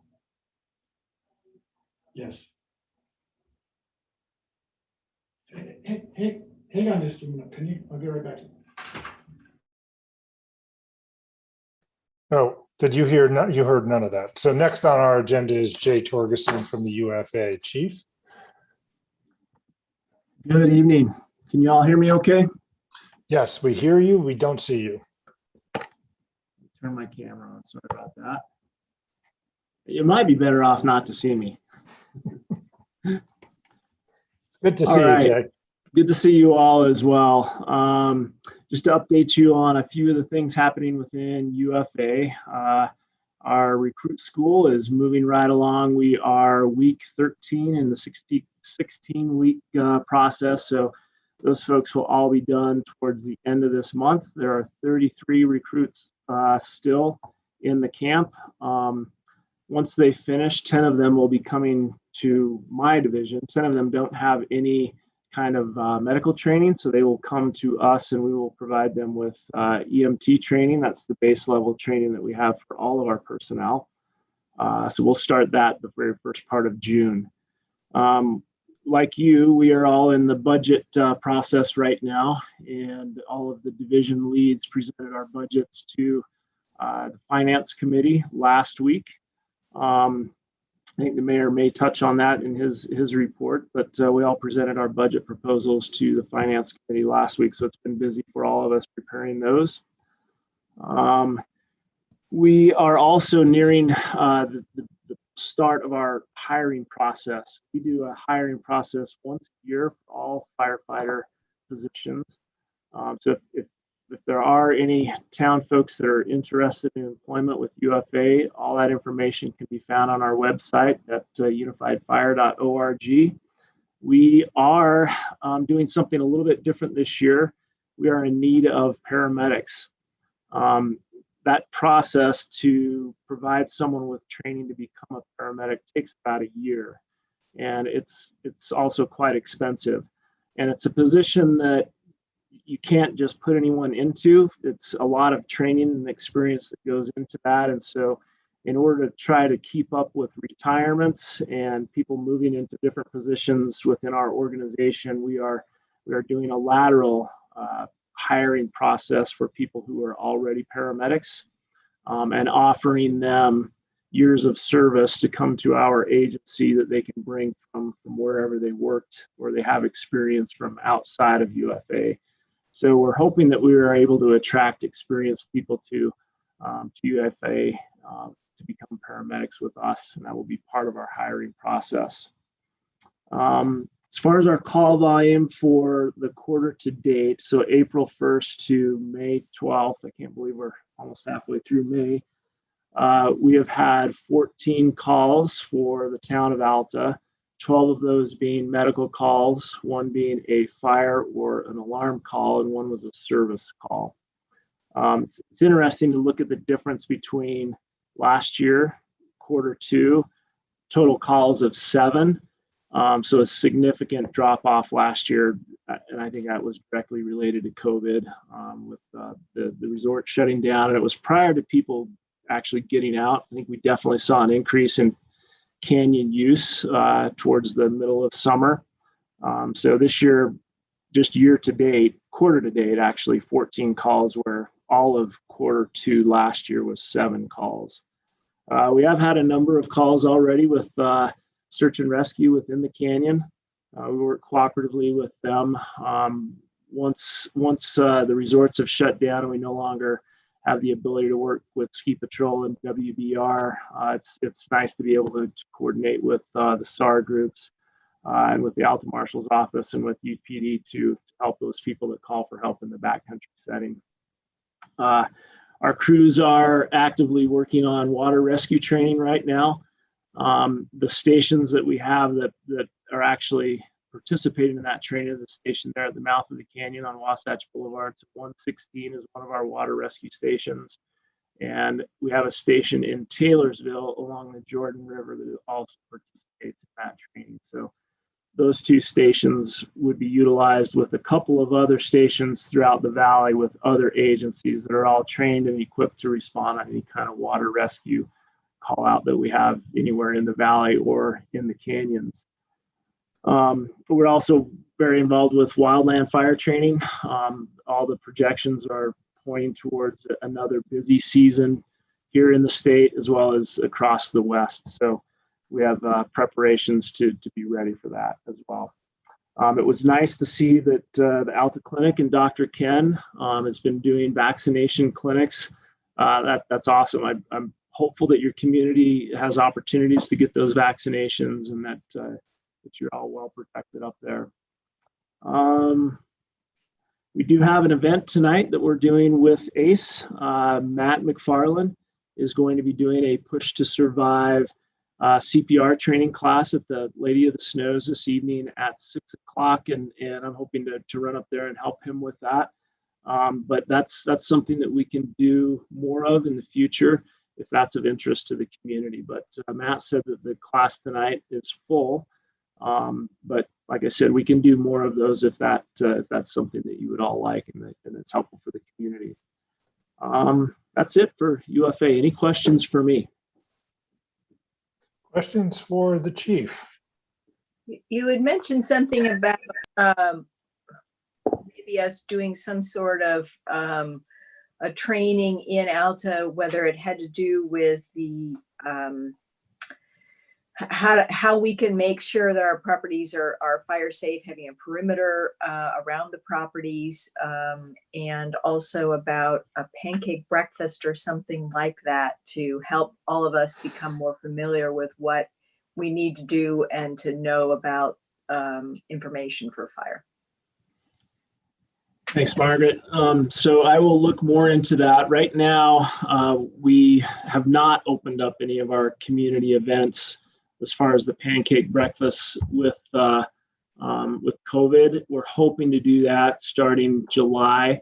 Matt is currently working in our information outreach division, and they're the ones that oversee those types of events.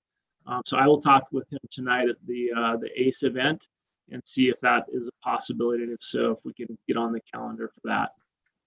I know we talked about that prior to COVID, and so I know that the town of Alta is on the list of communities that would like to do that.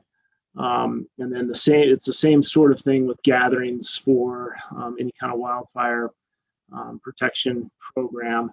But that's something that we could probably facilitate through the state. Chris, have you had any contact with folks that have done that through the state with the programs you've been working on? I've talked to the state, CWPP type staff, the Forestry, Fire, and State Land staff who work with communities on their CWPPs about that. Okay. I haven't heard from Forestry, Fire, and State Lands this year. We typically hear from them about this time, about our plan for next year and that kind of stuff. So I'd love to be in the loop on any sort of UFA driven event. And I know that John and I have been talking a bit about wildfire hazard mitigation and what the town can do, what residents can do. And so I know that's something we want to move on to once a couple of other things are further along. At the very least, we do have our fuels reduction crew will be staffed again this year. So that is something that we can have available to come up into the canyon, work with homeowners, property owners to do fuels reduction as we did last year. One of the other things that we've been working on is pre-planning. And so the crew from 113 will be involved with pre-planning of different areas and property owners to help us have information input into our system so that if there ever is an event, we have a good plan of where all the fire hydrants are, where properties are that we have concerns with, different things that keep in mind as you're managing an incident. So 113 will be actively involved with that process again this summer. Chris, did I hear you say something about the Forest Service's early planning each year? No, Forestry, Fire, and State Lands is a division of the state. Okay. Yeah. Because I did attend a U.S. Forest Service event last week that I'm going to say something about, and they didn't seem to have included you, which surprised me. I didn't coordinate with you before I attended, and they now know that you're the point person for these issues. Okay. Yeah. I imagine, Jay, that when there's a wildland fire, that the UFA coordinates with the Forest Service firefighters pretty well. Yes, so we have an agreement with that state agency that Chris mentioned. We have what we call a wildland fire duty officer that is on duty every day. So they're one of the captains that works out of our Harriman Fire Station. And they are captains that have certain qualifications that enable them to rapidly deploy on an incident. They're on 24/7, so they are able to coordinate aircraft response, all of those things that make a big difference if you can do it early in an incident. And so not every fire crew has the ability to do that. So that's something nice with UFA is we have those crews that are on 24/7. They're not responding from home or a different area. They are here within the Salt Lake Valley and can respond quickly. And they can even coordinate that remotely. So if there were a fire in the canyon, and they would be in communication with whoever is there first. So the crew from 113 would be communicating with that duty officer and their crew as they're responding, letting them know what they have, what they think they may need as far as resources. And if it's anything where they believe that aircraft, so either helicopters with buckets underneath them or even airplanes with retardant, if they can make a difference early on, they will get those resources rolling. So sometimes that takes a little bit of time to get those types of resources moving in that direction. So it can make a huge difference to have them on board. Okay, good. Thanks, Jay. I do remember talking to you last fall when there was that fire up above the university, and I happened to be watching that as it developed, and they got aircraft in there really pretty quickly, even though it was getting to be dusk. It was impressive. Yeah. Yep. Okay, thanks, Jay. The next item on the agenda is the approval of the consent agenda, which includes the March 10th, 2021 minutes, the minutes from the March 12th, 2021 Budget Committee meeting, treasurer's reports, and staff reports. Is there a motion to approve the consent agenda? So move. Great, second. Second. Okay. Discussion.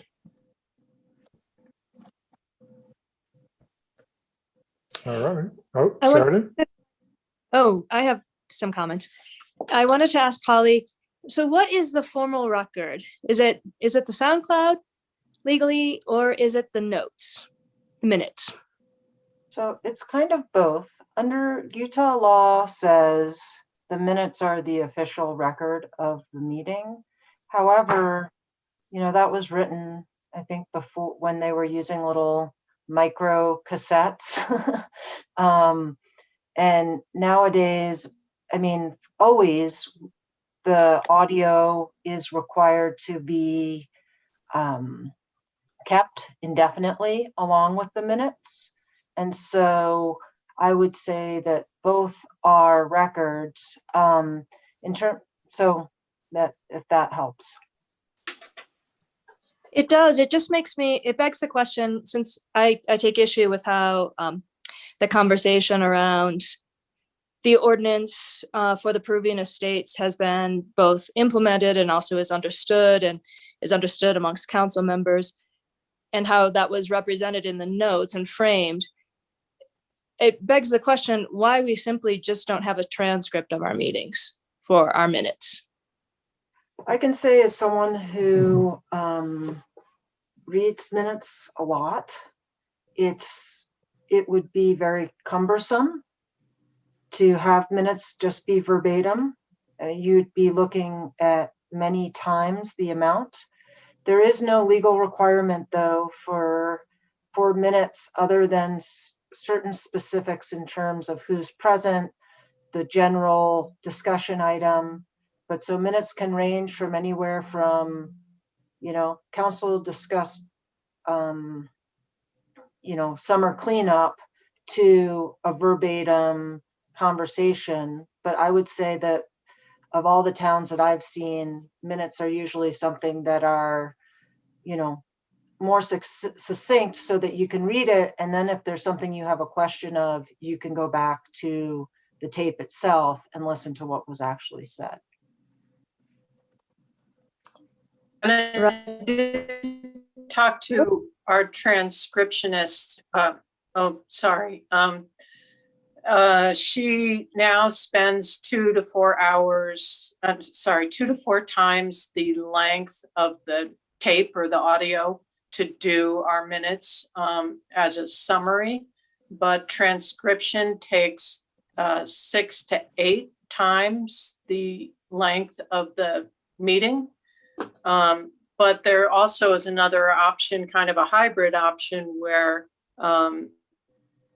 if we told her we just wanted verbatim for a certain 20-minute stretch, she could put that into the minutes as well. But it would lengthen the time and increase the cost.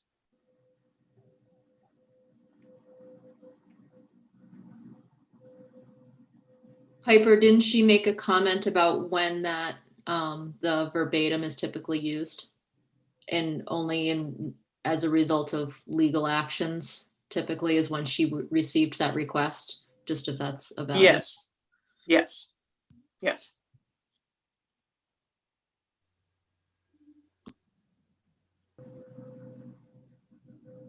Are there other comments or about the consent agenda, which is what's before us at the moment?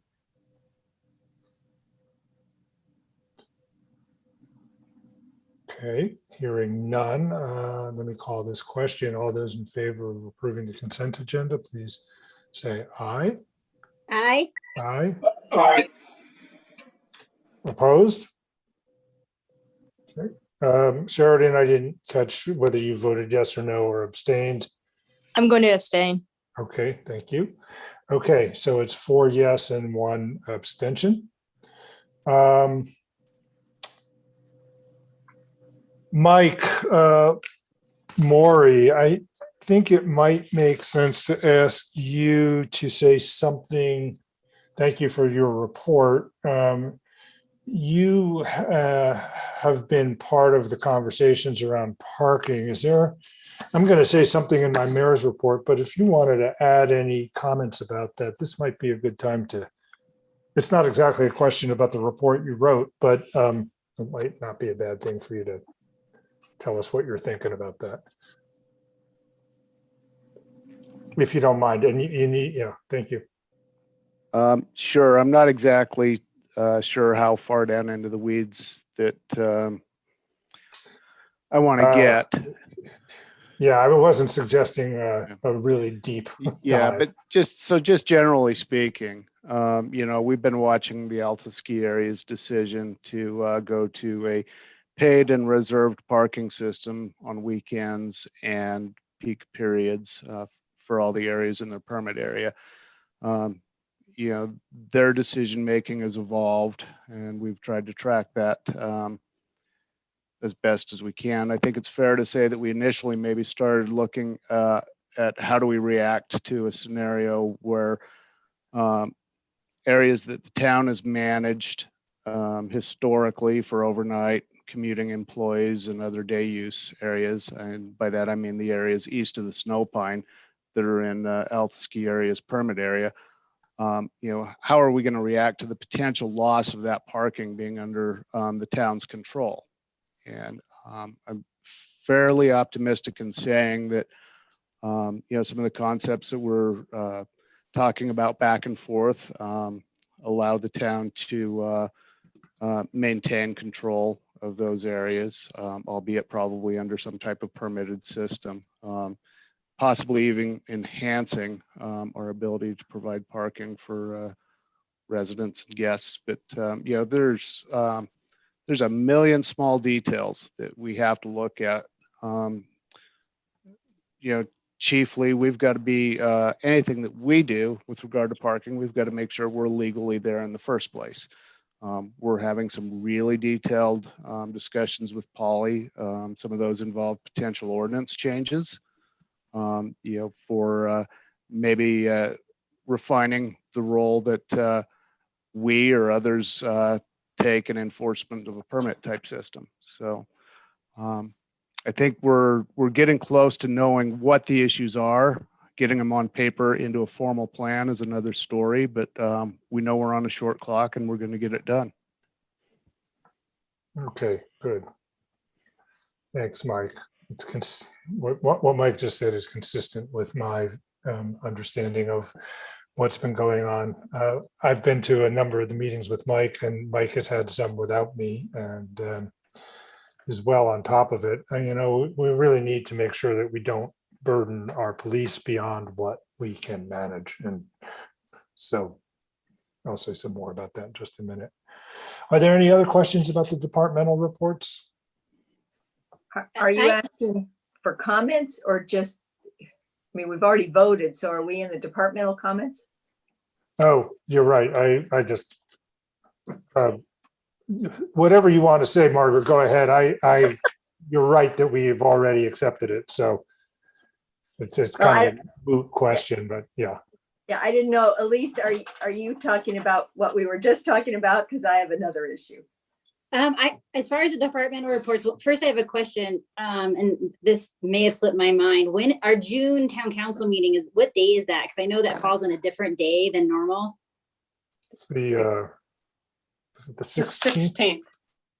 Okay, so my only comment on the departmental reports is, Chris, I noticed that the Little Cottonwood Canyon cleanup is also on June 16th. And I just want to make sure that, I think that's how I read your report. And so I just want to make sure that that's going to give staff enough time to have the town council meeting. I thought we were going to do the cleanup on the Tuesday. Yes, it is on the 15th. Oh, okay. I Cool. did misstate that in my report, so thank Okay, you no, for no, catching you're that. good. I just know how much work the Little Cottonwood Canyon cleanup is, and also how much work you guys put in town council meetings. So I just want to make sure we're covered, and I look forward to participating in the cleanup on the 15th. Thanks. Yeah, thanks, Elise, for catching that. And Chris, you want to say something about the format this year? Sure. Yeah, we're still working that out a little bit, and that's why I really would like to have some notice out there and some sign-up sheets. But we're still working with Snowbird on the format in terms of gatherings and meals, COVID precautions, T-shirts. So I guess I just want to say anticipate some notice to that effect in the next couple days, but it'll be a little bit more than what we did last year, which was, just it turned out to be about 80 people signed up to collect trash and then go home. So something closer to the way it's looked in previous years is what we're anticipating. Thanks. Okay. Margaret, you said you had something on your mind. Yes, about thank you. The staff reports, I think. Right. That was one of them, because I noted in the budget, we were not putting any money in for that project. And yet it seemed like from Chris's comment that we were going to do something. So I just wanted to make sure we were consistent. And then in terms of the business license study, there's an indication that we are negotiating with the most qualified applicant. Who and what are we negotiating and on that particular project? I'm happy to answer that for you, Margaret. So we, the town put out a request for statements of qualifications in April, that closed on April 29th. And this is, I'll explain it as it's more of a relaxed process than an RFP. It's a process that's typically reserved for projects that you anticipate are going to be less than $50,000, which I think the business license study certainly qualifies for. We posted this on the state's website. I also directly emailed both Richard Haskell and Zions Bank because I knew that they were potentially interested in working with us on this study, and we wanted to receive applications from them. So at this point, I have a contract that we're reviewing, and I hope to have it signed by tomorrow. I'm a bit hesitant to release publicly who that is, because if something fails, I don't want it to jeopardize us from going to the next most qualified applicant. But what I will offer up is that I can share with the council in the next few days the specifics of the proposal and how much that final bid ends up being, if that is satisfactory. So the timeline that was originally set we're still on track. We're perfectly on track with that. Yep. And then, I will mention that I believe you guys saw a version of this, what we put out into the public at one point, but in general, on a high level, the business license study is going to review and do an analysis on just the general businesses licenses that we issue, regulatory efforts, disproportionate fees, enhanced services, look at the current fee schedule. They're going to provide comparables. Ordinance review will be in there, or, or recommendations on if we need to change something, and an administrative review. The confines of which this is all being studied are within items that will be in our budget. So it has to look at that. See, I had some notes, see if there was anything else I wanted to mention. If we do want to go and study anything beyond what is currently in our budget, that would be, I think Elise was speaking to this earlier, that would be a different study than a business license study. And I have not heard more from the council on that particular study. We've only taken action and are moving forward on the business license study as of now. So I just want to be clear with the rest of the council that there hasn't been any movement to take another step on another study at this point.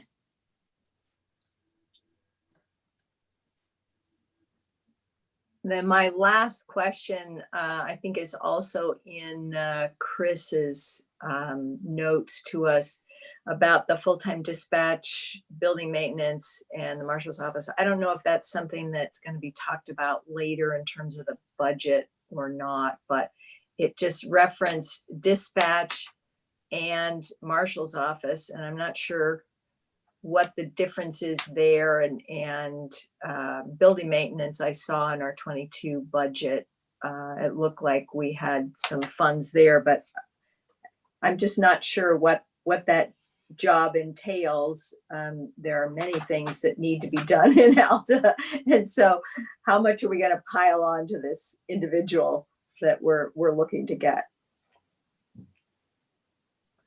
That's a question, I think, for John, probably. Chris can answer this perfectly. I could set you up. It's like this job description is kind of a description crafted around, and Chris and Jen did this for this person who's basically already part-time dispatching, part-time handyman, part-time shoveler. So how's that for a setup? And then you can fill in the detailed blanks. But you're right. We could hire 2 people to do stuff 20 hours a day all summer long, and we wouldn't get it finished. But this is just kind of formalizing what we've already been doing. Am I close? I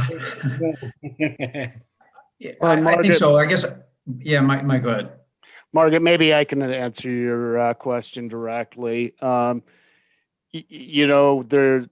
We differentiated the job, potential job description based on, that person would be responsible for dispatching part-time, and then other duties with the marshal's office. Most of those are going to be maintenance and support to me. For example, we have a couple of periods of the year where I need to have a person help me repair or replace the signage throughout town. And so when that person does those kind of things, we want to make sure that their payroll is coded appropriately.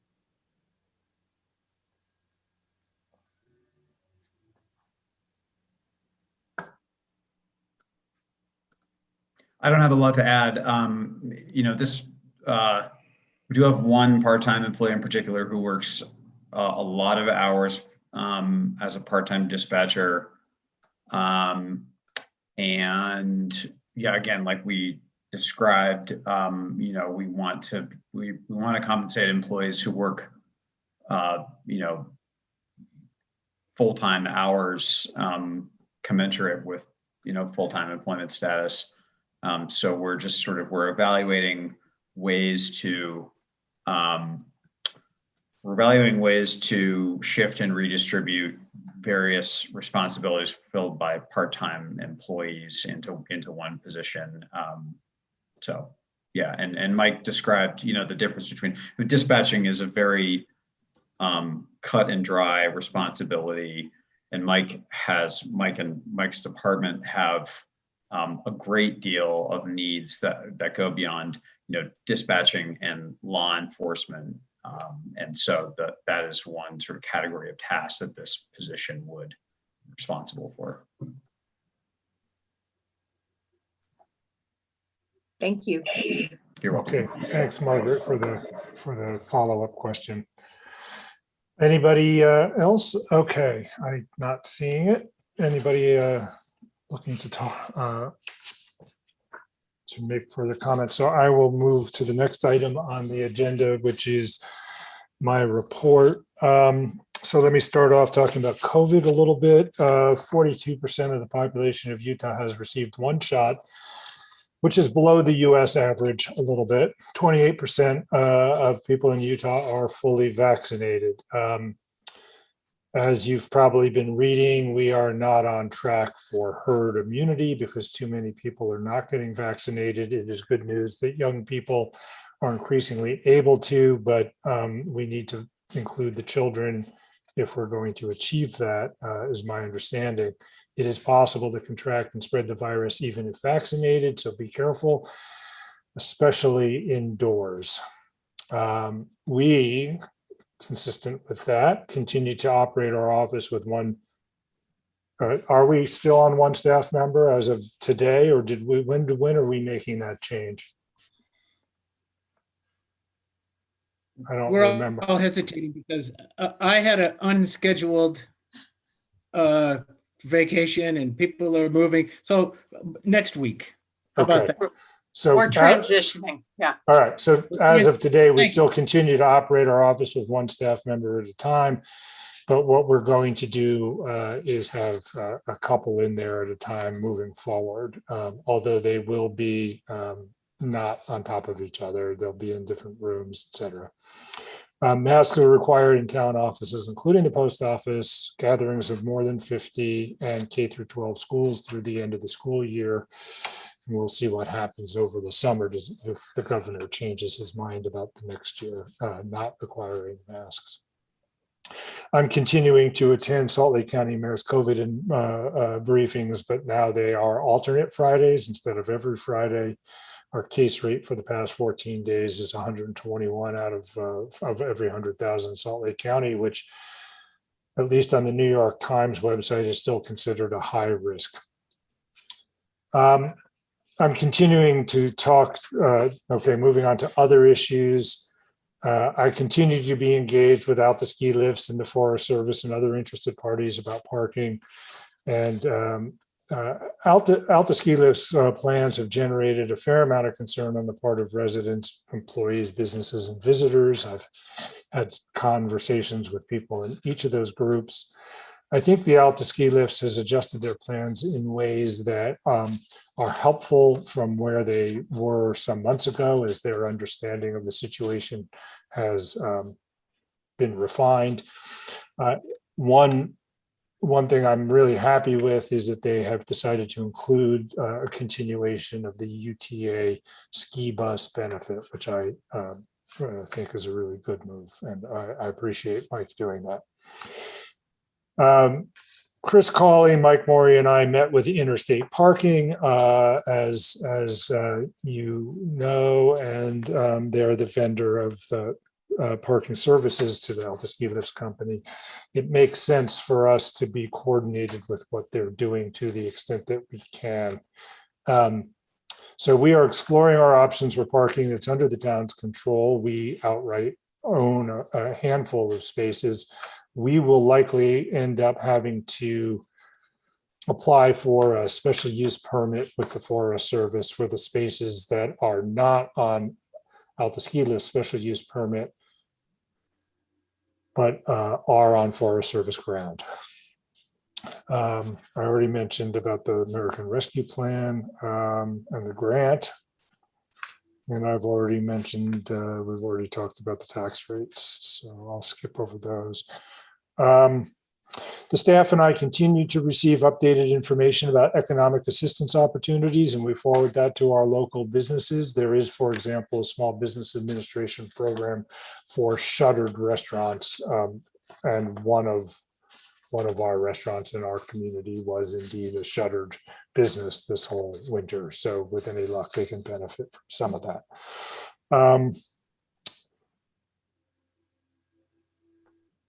I'm not exactly sure where the data came from, but Wikipedia is reporting that our 2020 census results are, I think, John, it was a 2020 census results, or maybe it was just some estimate, is a little bit lower than the 383 that we had in 2010. So we'll see about that. The state is now received the state level information, as you probably have heard.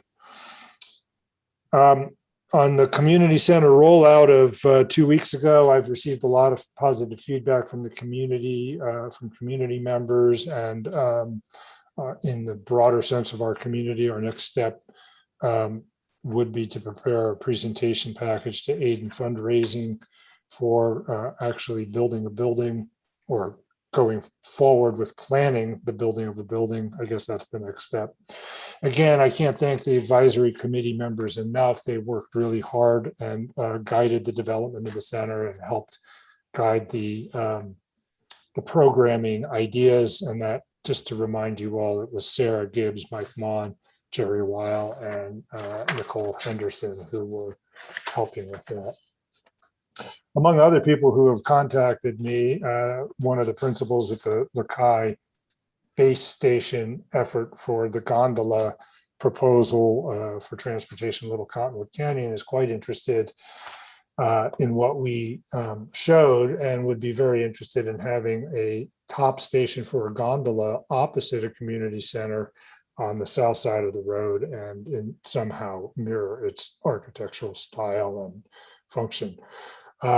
I met with the Canyon School District leadership to discuss the community center, because they are going to, they could be a important tenant in the building, and perhaps even help with some of the construction costs. Chris, I mentioned to them that they need to talk to you and maybe Alta Central about emergency notification going directly to their superintendent for Interlodge, and they wanted the superintendent himself to be on the distribution list for Interlodge notifications. I'm not sure if that's you or Mike Morey who does that. Currently, the way they hear about it is through Nicole Henderson, and they just think that's a little bit of a burden on her. That would be Mike. Yeah. Okay. So Mike, you should be hearing from their staff if you haven't already. We can get that person plugged in. Okay, that it would be great. And maybe you could even just reach out to them and call the superintendent's office and be proactive. I think that it's good to have a good relationship with them as as the major taxing entity of our community. We have elections coming up. We have 2 town council seats and the mayor seat up this year. Candidates can sign up in the office between June 1st and June 7th. I welcome hearing from anybody who's considering running for office. I hope we have a robust field. I'd be happy to share my perspective about the various jobs. I can tell you that if you don't, until you get into them, it's not easy to know at all what they entail. I bet that the town council members would agree with that. And certainly I didn't quite understand the extent of the mayor's job until I started to do it. We had a dog drawing for licenses. Jen Clancy and James Chickpari oversaw the procedure. There was a lot of interest this year. Jen, correct me if I got this wrong, but 3 Class A licenses were drawn for 12 applicants, and 2 Class B licenses were drawn from 39 applicants. That is correct. Okay. On April 15th, I attended the UFA-UFSA Finance Committee. It was the presentation of the chief's budget message and priorities. I encourage everyone to take a look. The UFSA member fee is proposed to increase by 3.5% this year. The main issue there are some personnel costs going up. There are a few continuing items, including, besides the wage increase, which is the addition of a fire inspector to the system, additional ambulance services in growing parts of the district, and an increase in the VEC member fee. There are a few large one-time items, including what I think is a fantastic initiative. I don't know, I'm sorry, Jay may have said something about this. I know he was going to hand off the budget stuff to me. A cancer reduction program with a clean cab program. So when firefighters fight a fire, their turnouts, which is the uniform they wear, get contaminated with all kinds of things, especially these days with so many synthetic materials being used in homes and businesses. And these chemicals on their clothing are carcinogenic. And so the plan now is to provide them with a clean turnout that they can change into on site of a fire before they get back into the cab of their fire truck and contaminate the inside of the fire truck. And so this is expensive. It's about $600,000, but it's a really good use of, it's a really important one-time cost, just as an example. On April 15th, there was a CWC Mountain Transportation Studies workshop, continued discussion of various possible solutions for transportation. There's not yet a consensus on a mode, but there is substantial agreement on some of the underlying principles, including consideration of visitor use management needs, which Mike Mon alluded to earlier, watershed protection, traffic demand management, integration into the larger regional transportation network, year-round service, and long-term protection of critical areas through federal legislation, such as the Central Wasatch National Conservation Recreation Area. I encourage anybody who is interested to offer comments to the Central Wasatch Commission, and especially in the visitor use management study that is going on. April 20th, there was a UFA-UFSA board meeting where the budget was proposed, or the budget that had been approved for proposal by the finance committee was presented to the board. The most important other issue was settlement of a lawsuit over a retirement plan contribution by a few firefighters who felt they had been discriminated against by previous leadership. On April 21st, we had the community center rollout, altacommunitycenter.com, or linked to on the Downs website if anybody has not seen it. Planning Commission met on the 27th, and I'll just refer to one comment that Dave Abraham made as an architect. He offered, as I recall, I didn't go back and look at the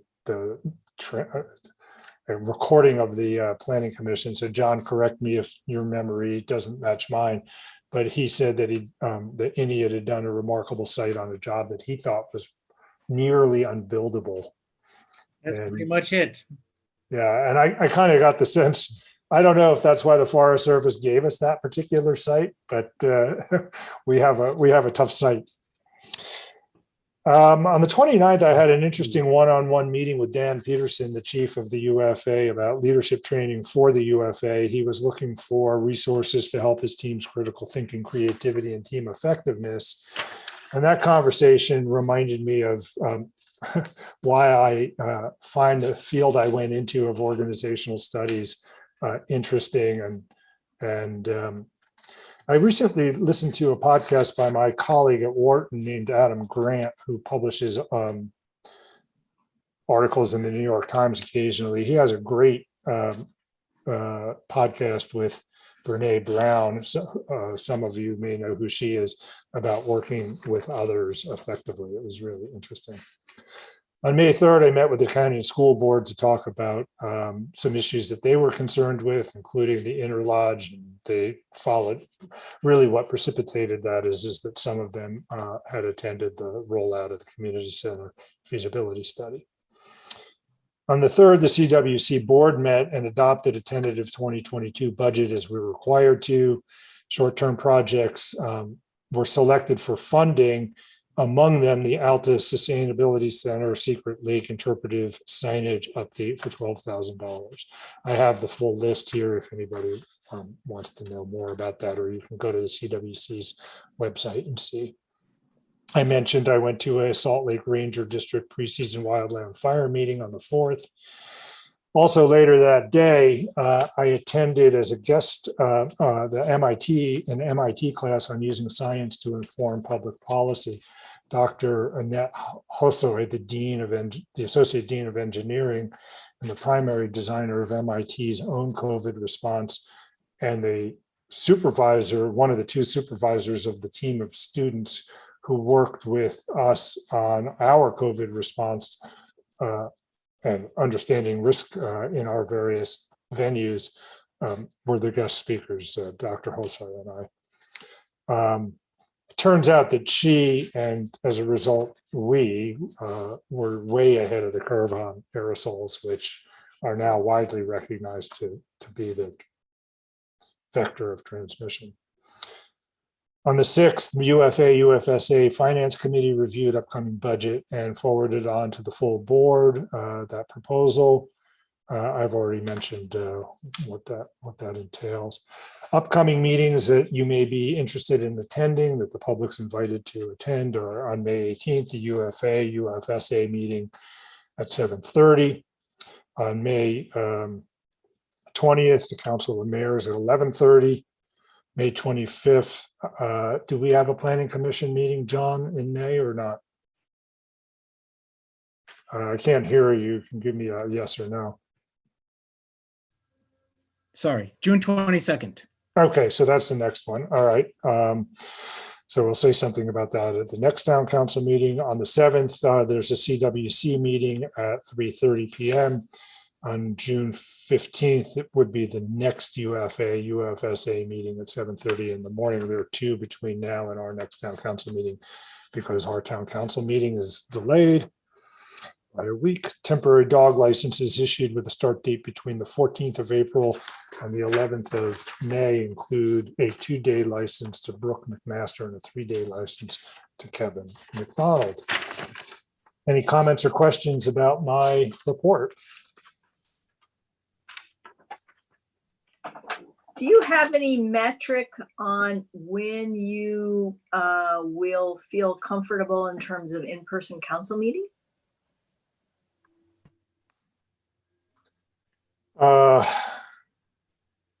Well, you know, indoors, we would need to be masked, I think, for now. And I have no idea of the ventilation in that space. It's probably not very good.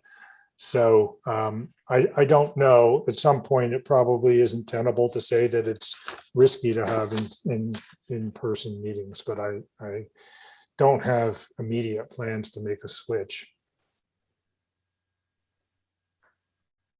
I guess I'd like to see how things progress over the next few months still.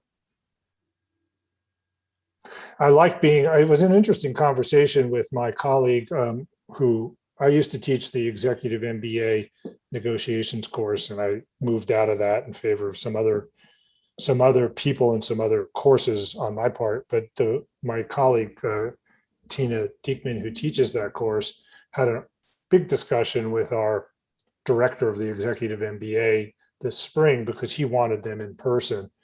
And she said, I think that they're going to be more effective on Zoom with no masks than they're going to be in the same room with masks in terms of the role play negotiations. And I like being able to see people's faces. That's, you know, it's definitely got its limitations, but that seems like an advantage to this method. Anything else? All right, the next item on our agenda is discussion and possible action to adopt the fiscal year 2022 tentative budget. If we don't do that today, we will need to have an additional meeting. Isn't that correct, Polly? Yes, that's correct. You have to accept the tentative budget before you can consider the final budget, and that has to be done by June. So the tentative budget must be adopted in the month of May. Is that the story? I think it can be done just before The the other one? final budget is done, but you can have, if need be, you can have special meetings, obviously, Right. if you're not comfortable adopting it. The other thing to recognize is that the tentative budget doesn't, you can still change it between the tentative budget and Sure. the budget. Right.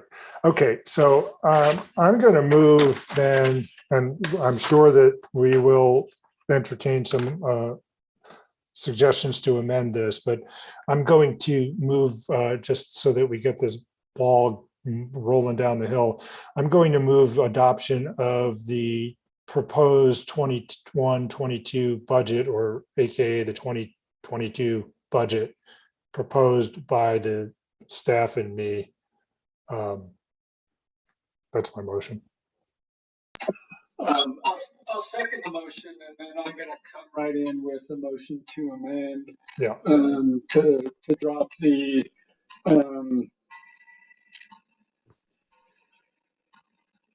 property tax amount by 152,000,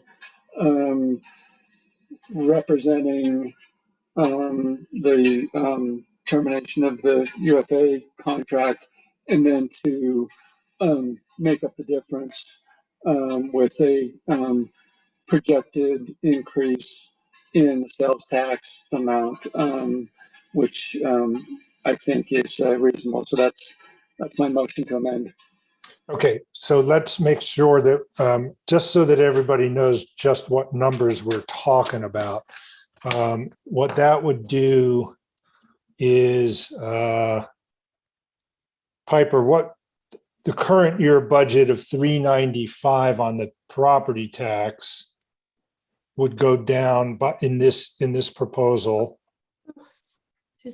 By 152,000. right? So it would be, I just want to make sure everybody is on the same page here. So it's 395 minus 152. So the first line item, 1031-100 on this proposed budget would go from $230 to $300,230 to $243,000.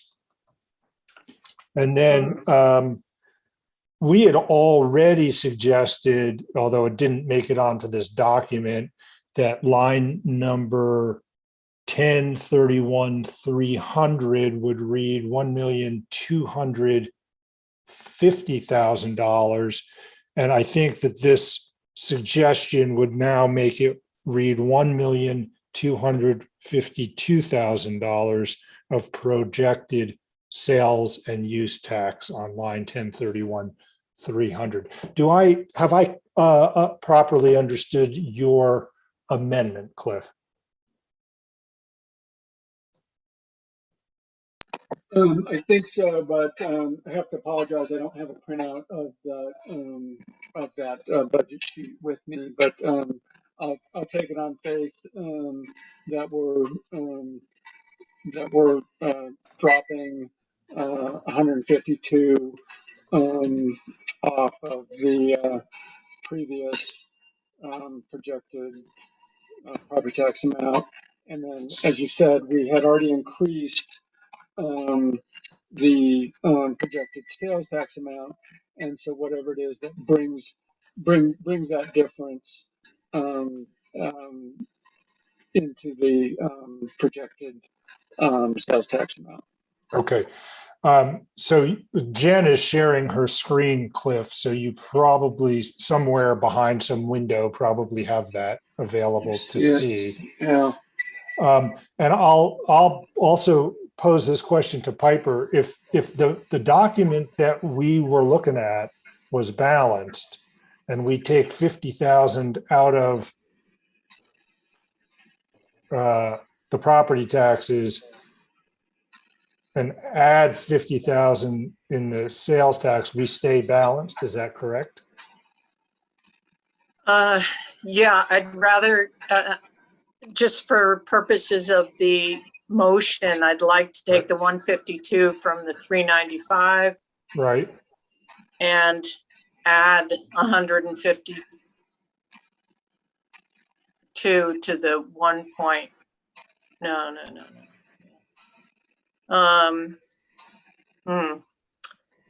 Can't do that cleanly because because we didn't take exactly 100,000 out of that property tax. We took only less than 95,000, 94,870. Right, but yeah, but we know that that number is going to be 243 because we subtracted 152 from 395. Yes, we know that one. I don't know the other number, the sales and use tax number. Well, I think it's going to be, we can assume, I think the idea is to assume another $52,000 in there. Or are you thinking it's to assume another, right? Isn't that? No, we already upped that based on a number from 2020 actuals. Well, this 1, 2, document is balanced, right? Yes, And this document shows 1,200,000. yes. So if we lower the property tax by, and I'm just rounding here, 50,000 and increase the projected sales tax by 50,000, we should stay balanced. Yes, if you're rounding, but that 300,000 is not 100,000 less than the 395. No, what ought to go in there is 240. Oh, I see what you're saying. It's 240. This number 230 becomes 243,000. Yes. No, that number, I think, sorry to butt in, but so you've already taken out what, 9,800? I mean, 98,000? Approximately 98. Whatever the difference. Well, between 95,000. Yeah. So you'd be subtracting 55,000 from that 300. Right. That's how I got 243. I can get Okay, that good. number to where Cliff saying from subtracting 152,000 from the 395, and then Right. I can make it balance by changing the sales and use tax. Yes, I can Okay. do that. All right. Does that capture your Is that- motion, Cliff? Is that Yes. okay? Because Cliff, also the next 4 taxes under sales and use can probably also go up, so it can absorb some of that. Yeah, this is, just gonna be preliminary anyway. But I Right. think there's enough room in there, and then maybe we can get the budget committee together, and it's possible we can refine some of that. So, but I think That would be great. there is my motion to amend, and I'm looking for a second. Okay, right. So we need a second. Okay, so Sheridan second. seconded Am I- it. Okay, is there discussion on the motion to amend? We haven't heard from Margaret about this. We did hear a little bit from Elise. You heard what I had to say.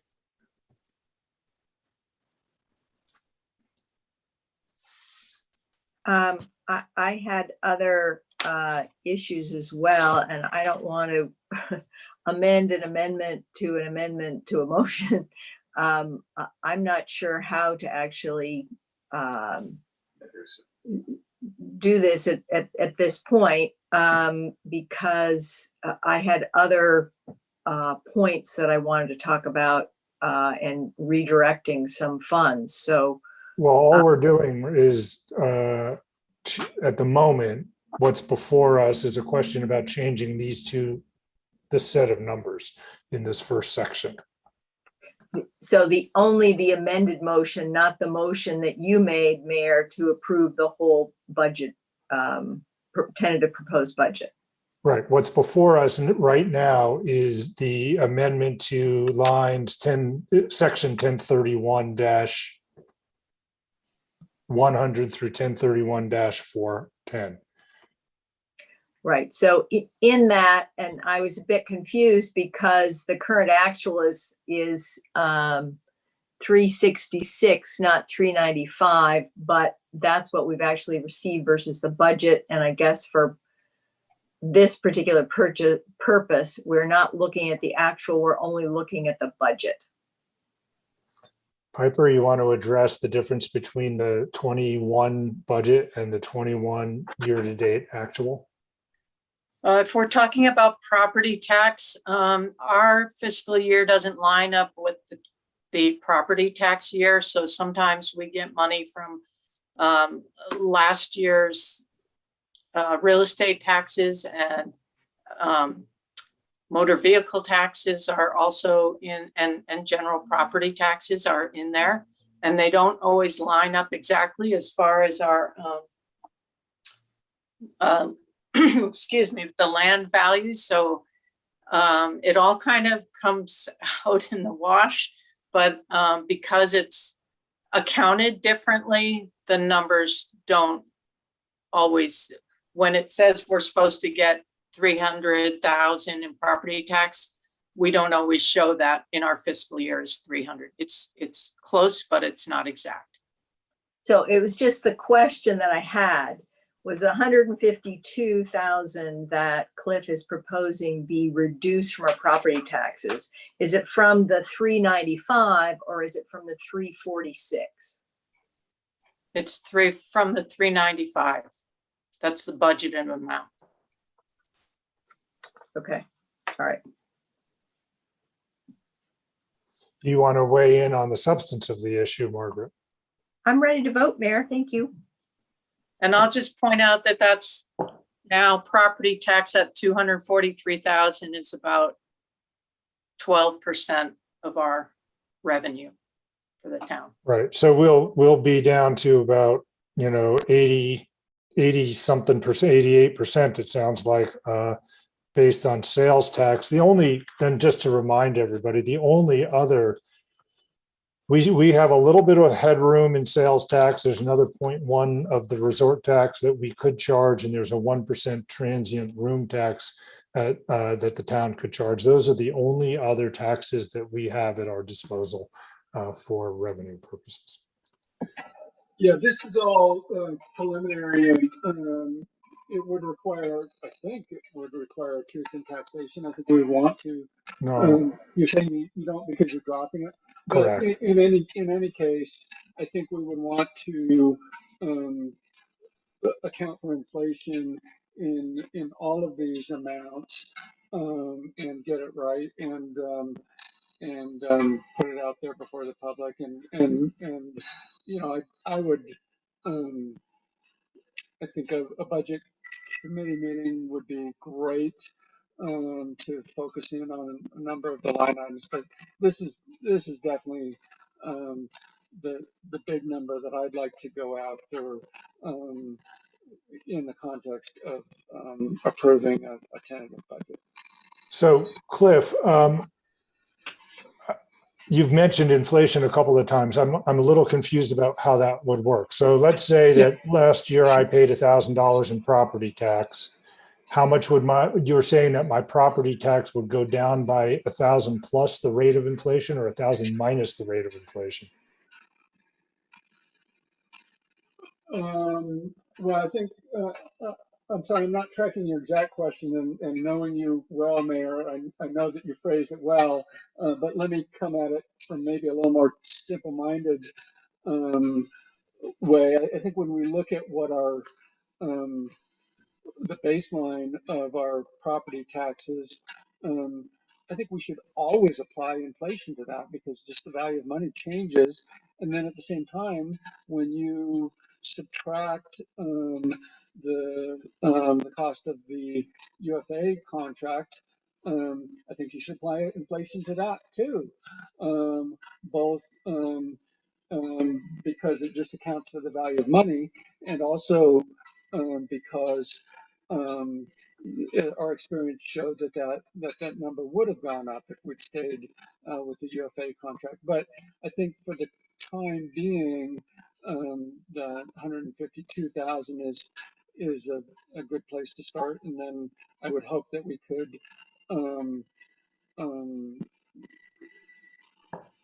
focus in on some of those numbers within the next month and sharpen our pencils and get everything a little more precise, I as guess, well as maybe the budget committee yeah. could get together and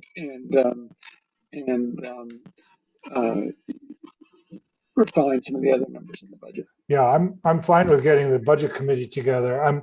Let me try and put my question a little bit differently because I'm not sure I actually did phrase it well. The community paid $152,000, well, 75, half of that in 2020. How much is that worth? How much should we decrease? Let's call it 152 in 2019. How much of a reduction should there be in 2021, given inflation of, let's say, 2% a year? Yeah, I mean, not having the inflation number at hand, and my head math isn't going to be that precise, but maybe your base starting point for property taxes would have been, with inflation, would have been, 402,000 or something. I see. And then the reduction coming off of that for UFA would have been 155,000 or something like that. But like I said, we can sharpen our pencils on that within the next month if there is consensus on this change in concept. Can I think I understand what's being said, and I don't know if this is helpful or not, but I just want to make sure it's clear that the certified tax rate doesn't account for inflation it accounts for property values going up, so that then lowers the certified rate. Oh yes, Polly. I mean, we've lived with the pain of that for a long time, and so we realize that if we do want to account for inflation, that we have to change the certified tax rate. We get that. Okay. I'm not familiar enough with the statute to say this, but it sounds like if we are in fact decreasing the certified tax rate, then we don't have to hold truth in taxation, since that UFA money coming off has the effect of decreasing the CTR. Correct. I don't believe you have to have one when you decrease the tax, when you're decreasing it. And so, yeah, I just wanted to, I knew that you guys were well versed in it, but it's always a little reminder for myself as well that the saved revenue from property tax that was generated last year is the same that you get this year. And I think, unfortunately, the legislature puts cities and towns in a really bad position, because how do you deal with inflation and you don't get to increase taxes? So. Okay. Any further discussion on the amendment to my motion to adopt this proposed budget, the amendment being the change to section 1031 to decrease property taxes commensurate with the present value of the UFA contribution from the general fund in previous years, and to make assumptions of higher than stated sales and use taxes and other auxiliary taxes commensurate with that decrease. Was that the motion? I'm sorry, just kidding. I think I've got the motion. Words and twisting them. I've got the motion. I'm just kidding. I think we all understand. You can call a vote. Yeah. Okay, all those in favor of the amendment, please signify by saying aye. Aye. Aye. Any opposed? Sure. I'm going to vote no, but I know that I'm going to lose. So, okay, for the reasons I said, I just think that it's too much, it's too imbalanced toward sales tax. So, and also because our property tax rates are quite low as it is. Okay, are there other discussions? Is there other discussion on the main motion, which is now facing us? Yes. Terry Sheridan? So I wonder how, among many things in the budget, if we could look at our contribution to the summer program and the expense that the town is shouldering. It seems to me. Which item are you That's a looking general at? question. What's that? You have a specific 1070. item in mind. So specifically, the cost of what and I'm sorry, I don't have the document in front of me. What we're contributing as a town seems to me a holdover from the days when we were the summer program, when we managed the summer road, when we ran the booth, when we organized and paid for the shuttles that were taking people up to Secret Lake, etc. We're no longer doing that. So I'm a little confused as to why we have such a significant contribution to that program. Well, I Piper, you can go ahead, and I know that Chris has something to say about this too. Yeah. This is section 1070 on the budget. I can say that these projects don't, in this department, really don't have to do with the summer road. Except maybe I believe we kept the responsibility of putting up speed signs, etc. But it has to do with setting up our park, and it has to do with emptying garbage cans, and it has to do with projects that we have gotten grants for, and the Forest Service Ranger program.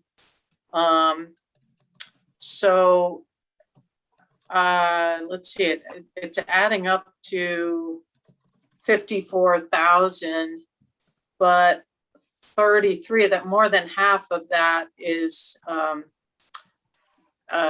grant projects that Chris can talk more about. But things like the park and the toilets and garbage cans, etc., and our personnel that does that, that's the other half of that, or less than half. I'm going to just suggest that if you subtract those kinds of projects, and also in this section is the U.S. Forest Service Ranger, some of which gets paid in other, comes into the budget in other places. If you were to subtract those out of here, I think that the total outlay in this category is substantially less than it was when we were running the summer program. Say, yeah, it's about 12,000 if you subtract those. Right. Yeah. So specifically, so this proposed budget shows $8,000 towards the Forest Service Ranger. 6,000 of that comes from partners to us, and then we bundle that with our $2,000 contribution and provide it to the forest so they can hire the Albion Basin Interpretive Ranger for the summer. The Secret Lake Trail signs, that 23,000, most of that, if not all of it, is coming from Salt Lake City to the town, and then we're going to work with Alta Ski Area and Salt Lake City to design content for new interpretive signs on the Secret Lake Trail. So most of that is not coming from revenues the town is receiving from our own local revenue sources.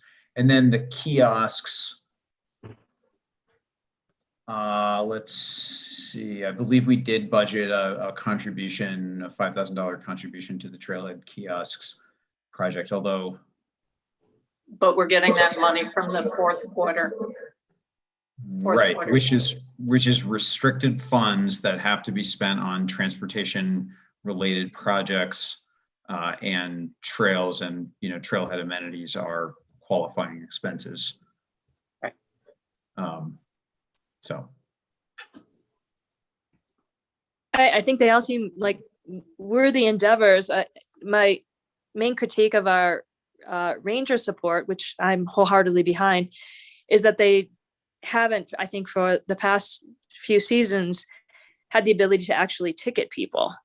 And I thought that part of the reason we wanted to support this wasn't simply to provide extra protections there, but also to take a little pressure off of our law enforcement.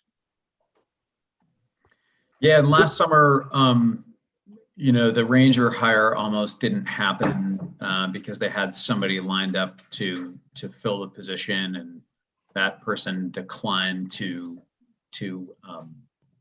perform that job due to concerns about COVID. So the person they got in their place hadn't received FPO training. So that's why the ranger last summer didn't have FPO certification and citation capability.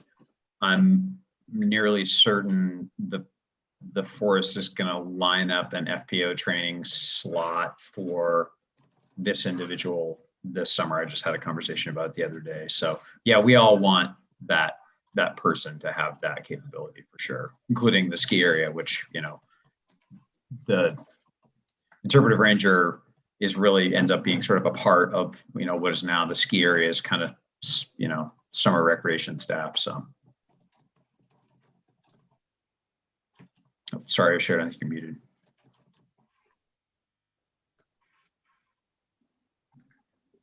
Okay. It looks like Sheridan's, ready to move on to are there other comments? I guess I have a comment about 1055 310, the ACVB. We're going back to the 42,000 contribution. I thought some time ago we were concerned that the whole ACVB, we never really had an adequate metric for return on investment. And I'm not sure that anything that we've seen so far has given us that information. And yet a contribution of that magnitude would essentially require ACVB sales that have to be at least $420,000 for the town to not be subsidizing the businesses for that particular contribution, because it's not quite that, because our sales tax is not 10%, but the question is, how much are we going to continue to give to the businesses, and how much of that is appropriate for the town to continue to spend when there has been really no metric for a return to the town in that way.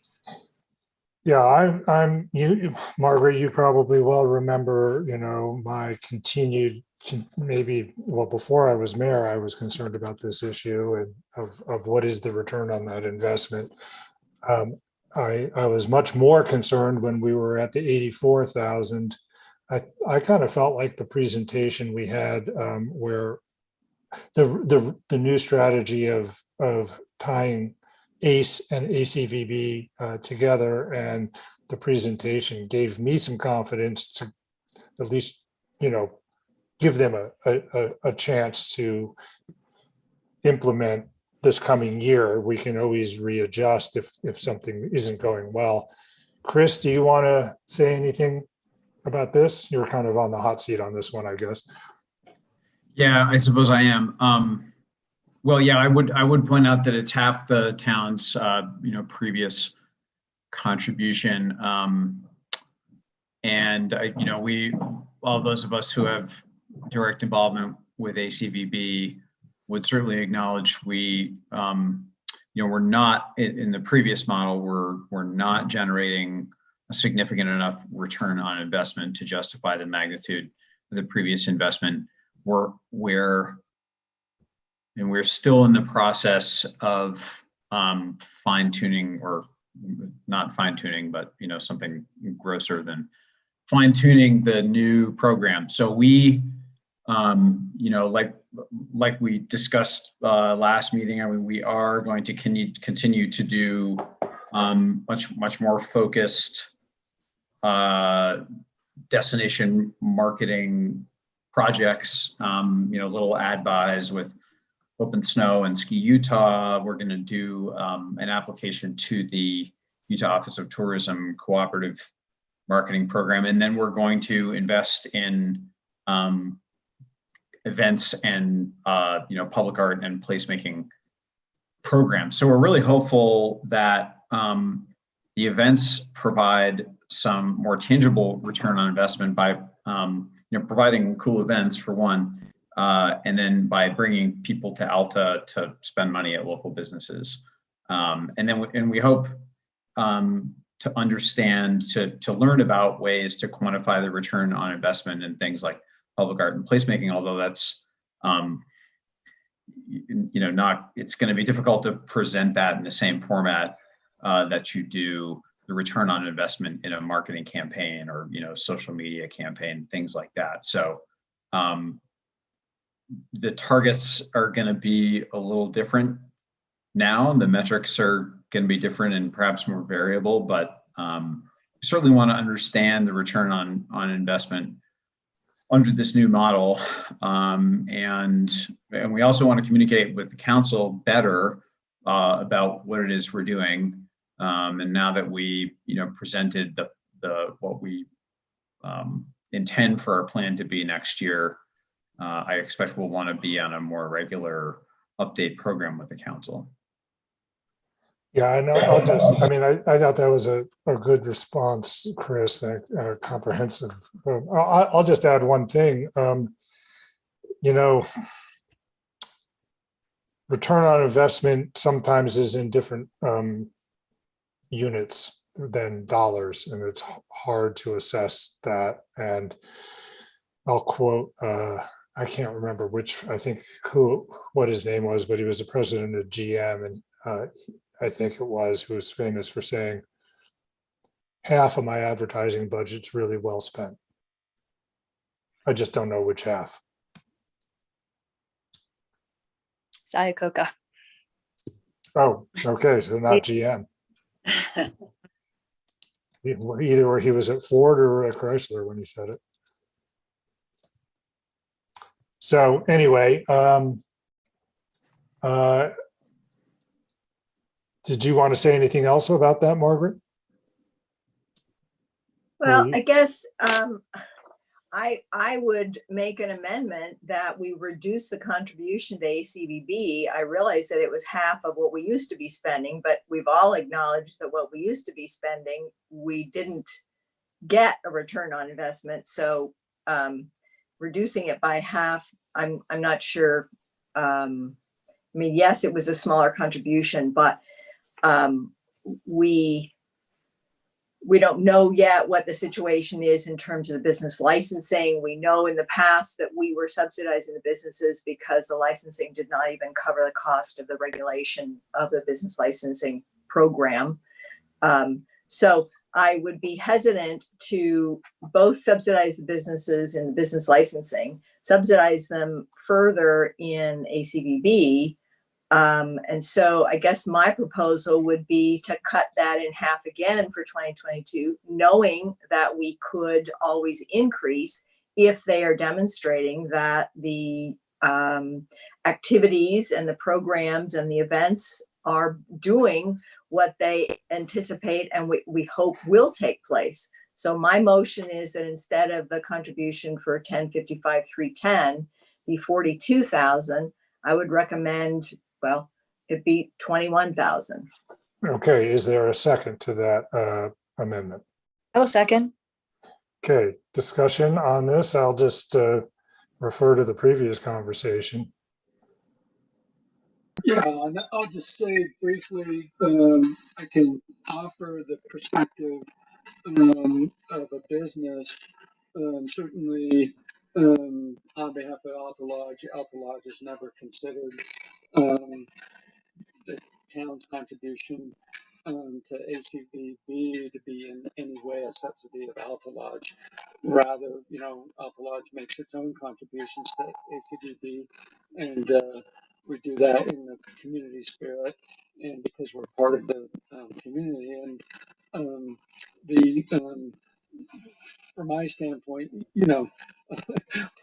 you get into is a specific amount the right amount, um, yeah, it's hard to focus in on getting the exact right amount. But the reason that the town of Alta has contributed to ACVB, I've never seen that as being a specific benefit to the the individual businesses in Alta. No, um, it's a contribution toward what we always hope is going to be a thriving um, commercial part of Alta that contributes to the success of Alta as a resort community, which in turn is the reason that every one of us came here in the first place.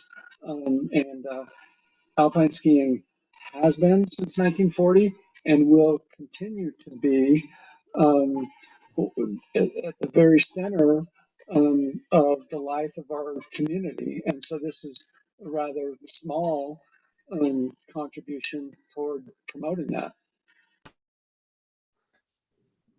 Historically, and I know this came up when Tom Pollard was mayor and I was on the town council a couple times, because after 2009, we cut this amount to ACVB quite a bit. And then it was Tom's desire, and he succeeded in implementing a ratcheting back up. And he used to say that that when we imposed a resort tax, sales tax, the idea was that it would go toward subsidizing ACVB. And that was his argument, as I recall, for raising it back up. Now, I always thought the conditions change, and one, conditions change, and two, a previous town council can't bind a current town council, and three, that I thought the 84,000 needed to be demonstrated as an amount that was reasonable given a spending plan, and I didn't feel like we had one. But I do think now that the ACVB has done a much better job collecting membership dues from its members. And so the extent of a subsidy, I agree with Cliff, has certainly gone down, if it's arguable at all. And I think that we now see a plan that the ACVB has proposed to us. And I feel it would be a little bit of bad faith on our part at this point, after asking them to do that work. And after all, they didn't collect on the 42,000 that was in the 21 budget. And so in some sense, this is carrying over money that we had allocated to them that they didn't spend. So that's how I see it. I had a question. I believe, I'm not sure exactly, but I thought that the total contribution of members was 18,000. Is that correct? It was in that range. Chris, you might know that number off the top of your head. I think it was low 20s is what I recall. It's going to be closer to 20. Yeah, it's good, like 19.7 or something like that. What is the resort tax percentage figure for this year? Well, it's always this. It's been the same rate. Piper or John can probably tell us what that is. I think there's a 1 there's a 3/4 and a 1%. Isn't that right? For the our resort tax. Yes. It was 0.5. I do have that number, but it would take me a few minutes to find it. It's about 1.4, I thought. I know right where it is in my office. You go all the way up to 1.5, I didn't think. I have it as well. I actually thought it was 0.5, so I may be wildly off. No, I think it's 1.1. Let me just confirm. The Oh, and it resort- could have been 1.2, I think. That sounds familiar. Breakdown.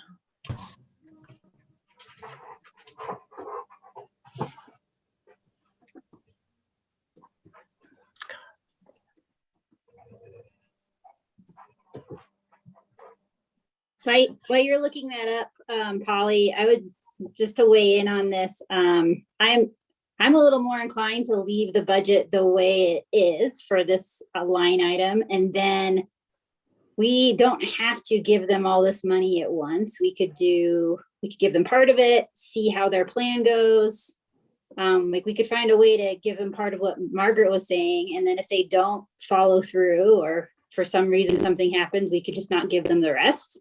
I mean, we're not committed to this dollar amount that we have to give to them, but I think it makes more sense to leave it in there since we have a balanced budget right now. And then we can amend it later and not give that to them versus just taking it out. Because they have done a lot of work to present and try to shift their focus and do other things. And so I just feel that we don't, like I said, don't have to give it all to them, but I don't know if we should just take it away right now. So it is 1.1 for the resort tax, resort community tax. It's 1.1. And then there, Thanks, Polly. You know, it's now after 6 o'clock, so I'd like to see if we can, I don't know how many more issues are going to come up. If there are several more, I'd like to kind of see if we can move past this one.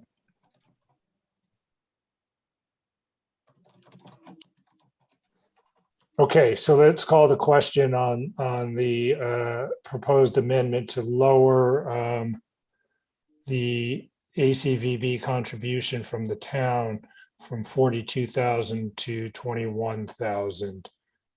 That's line item 1055-310 on the proposed budget. Okay, so if you vote in favor of the amendment, it means to lower the amount. Okay, all those in favor, please say aye. Aye. Opposed? No. No. Opposed? Okay, so that motion fails. So now we're back to having the main motion, which is the adoption of the proposed budget as amended in the previous amendment.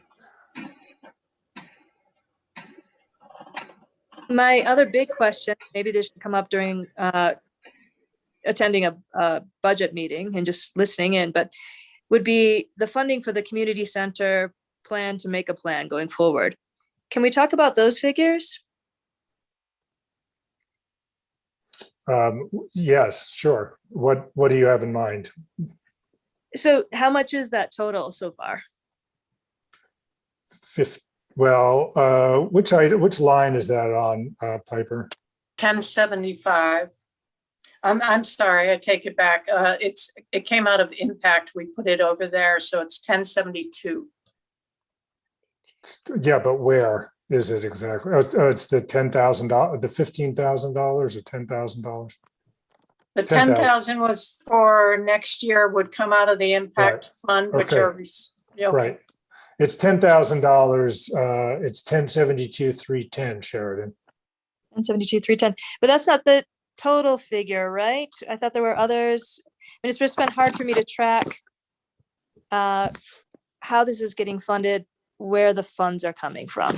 So I'm just Funds hoping are coming, all of the funds that we've spent on the community center project have come from impact fees that can be spent only on certain uses that have to do with, I'm going to say, John, correct me, or Polly, correct me if I get this wrong, that have to do with community development. And It have to do with sorry? impacts that we're feeling and things that we're doing to address new growth. Okay. So the Exactly. community center, the community center qualifies. So, you know, it's relatively restricted. We can't replace a sewer line. We can't buy a police car. So the money that we're using out of the impact fee for the community center is perfectly suited, and it doesn't hurt any other part of the budget.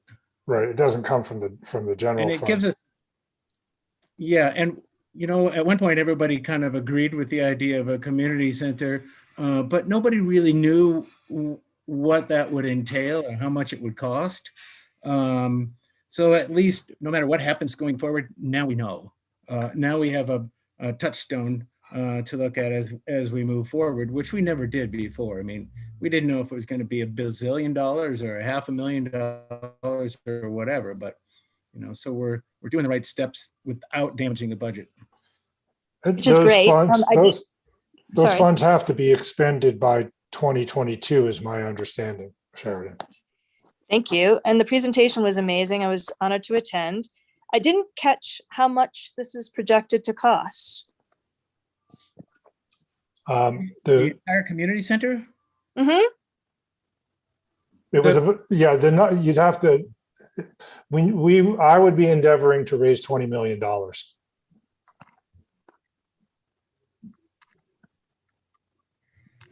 I've gotten a commitment, well, not a commitment, I've gotten an offer of 1 million so far. So 19 more to go. And the perfect full program, as outlined, the preferred alternative with every program element inside of it is like 17.2. I was told the one consultation I had with somebody who's very good at fundraising told me not to say that, but that is, if you multiply this per square footage cost by the number of square feet, you get something in the low 17 millions. But you have to raise some money for the fundraising effort, and you need some money for the to run the building. Thank you. Sorry to interject here. I just get obsessive about this. So I was just checking the tax, tax.utah.gov, just to double check. So it's actually, the resort community tax, including the additional resort tax, is 1.5. The Alta charges. So it is a little bit more.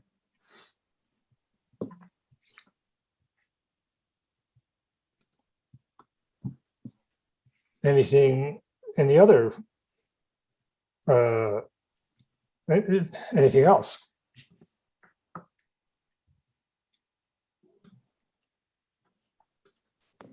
Okay, then I guess we are at the point of voting to accept the, what is the language? The fiscal year 2022 tentative budget as proposed and as amended. Yes. Voting to adopt that. Right. Voting to adopt the fiscal year 2022 tentative budget as proposed and as amended today. Okay. All those in favor, please say aye. Aye. Aye. Aye. Opposed? I'm going to abstain. And one abstention. Okay, thank you, Margaret. Okay, we need to have a public hearing to accept comments on the fiscal year 2022 tentative budget. That would be tied in with our next town council meeting. So do we need a vote on this, Polly? No, you just have to notice it and adopt it, that's when it's going to be. So okay, so you is need it to just adopt it now. You need to just announce when that public hearing will be. okay? So I'm going to announce that we're having a public hearing to accept comments on the fiscal year 2022 tentative budget on June 16th, 2021 at 4 p.m. Yeah, and actually, can I just amend that? It's not at that point, it'll be your final budget, not the tentative budget. Okay, so I'm making an announcement of a public hearing to accept comments on the fiscal year 2022 budget on June 16th, 2021 at 4 p.m. I'm sorry, I didn't quite it's logistics, but we're accepting comments on the tentative budget because it's already adopted. And then when the council hears those comments, then they will adopt the final budget. Is that? Well, I'm just trying to follow what the law says. You're probably fine. I'm sure you're fine. Yeah. My understanding is, that's the night that the final budget will be adopted. So that's why I was thinking it would be. Right, but people can't comment on the final budget till it's adopted. So they're gonna comment on the tentative budget, right? Well, you're gonna have a final budget proposed. I think we're mincing words. Yeah, so okay. Yeah, right. Let's just call it the budget, and Right. I think we're good. Thank you, though. Okay, Thank you. okay. Oh, boy. Sometimes I think I should have gone to law school, and then there are times when I'm pretty glad I didn't.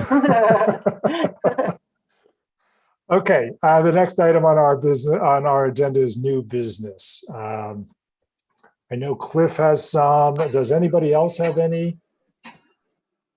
Okay, Margaret does. Margaret, let me call on Margaret first, Cliff, if you don't mind. Margaret? Thank you.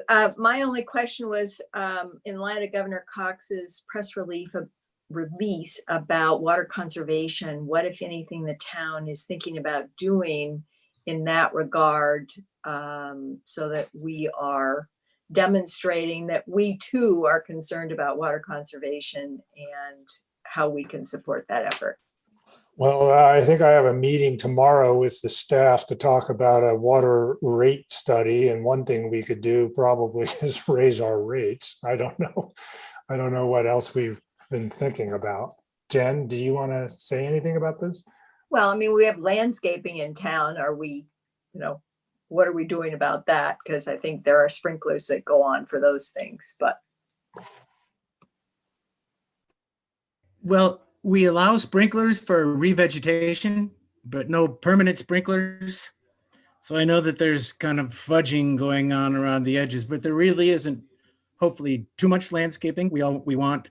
And the ordinance kind of requires native vegetation. And everybody knows we have a certain amount of water from Salt Lake City. We're not getting any water anywhere else, anytime else in the future. So I think it's a question that's always in, I think, everyone's mind. And when we're looking at the water rates, normally, I haven't gotten into this yet, and we'll find out more about it tomorrow. There'll be a strata where, the more you use, the more you pay. So, if you're conserving water, you pay less, and we'll look at that and make sure that we're following through with that. I'm not sure what else we can do. We don't allow watering. Like I said, Yeah, I was curious, Margaret, when you said there's landscaping, did you mean that the town of Alta is expending water, or that our residents are using water this way? My understanding is, and I can't see it right now, is that there are lawn areas in the town. And so that to me suggests that one needs to irrigate in some fashion.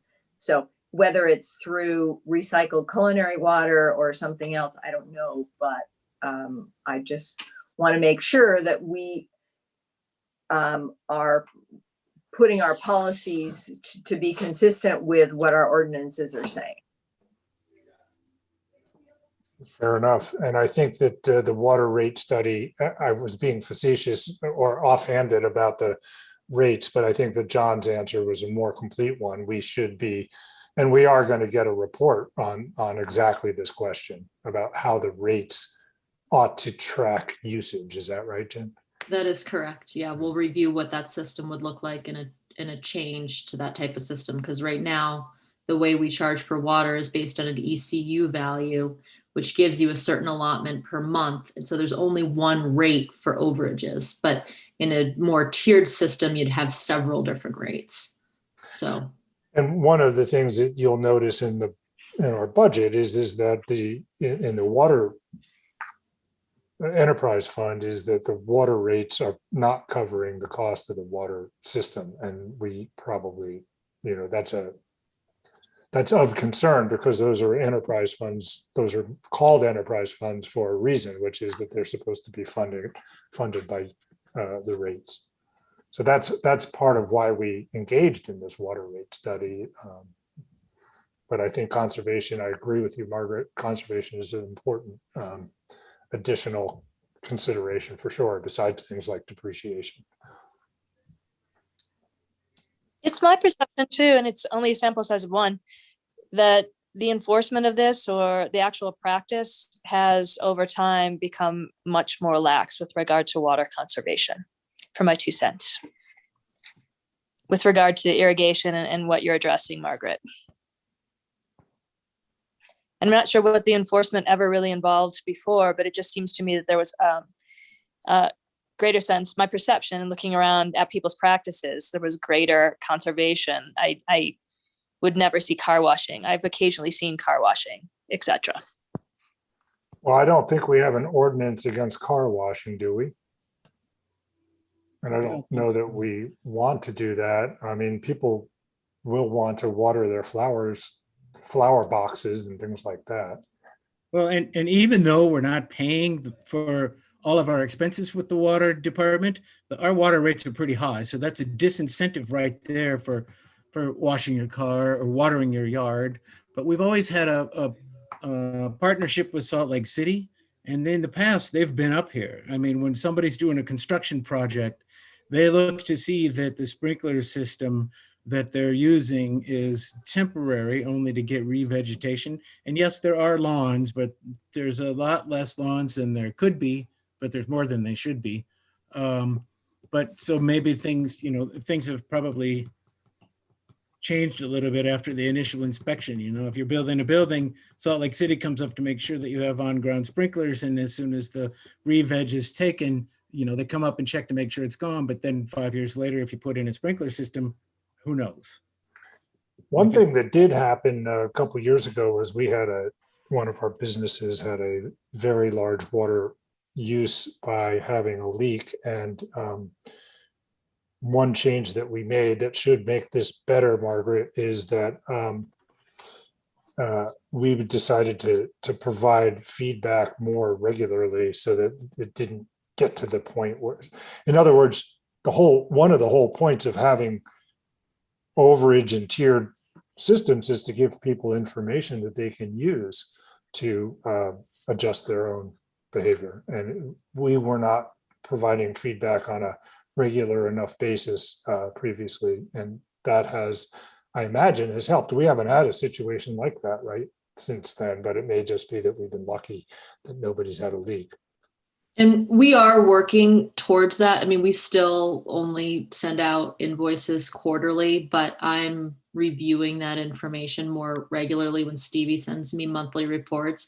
And I do communicate when I see overages kind of individually with customers to try and find solutions to those issues sooner rather than later. But it is not a perfect system yet. I'm hoping that we'll get there within the next year of more real-time information. Okay.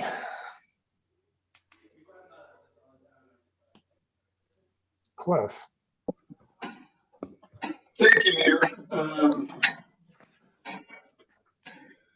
I'm up for re-election this year, and the filing period is coming up, and reached the decision not to run for re-election this year.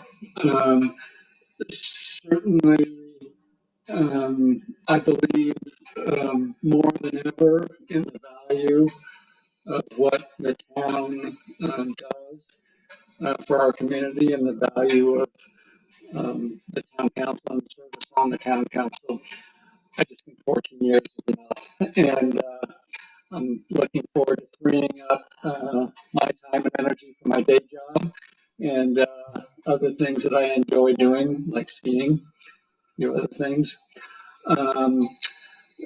Now's not the time for me to look back with a tear in my eye or to express my gratitude for everything that my colleagues have done and are doing. I think there'll be time for that.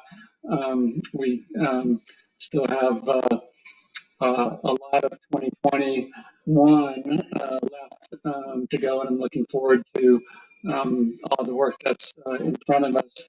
But there's a filing period coming up for this seat. It's June 1st through 7th. And I think it's important. I'm just asking for your, first of all, I wanted to let you all know that's important, but I'm asking for your help to get the word out in the community.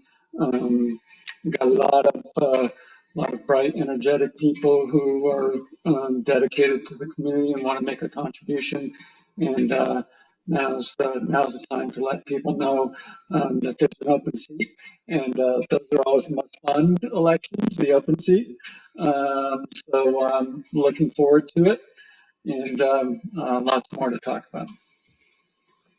Well, thank you, Cliff, for your 14 years of service. You know, when I was on the town council, I learned a lot from you as a town council member. And since I've become mayor, and especially during the last year and a half during COVID, you've been an invaluable partner and contributor to the well-being of our community. And all of us, I think, can recognize that and will feel your absence.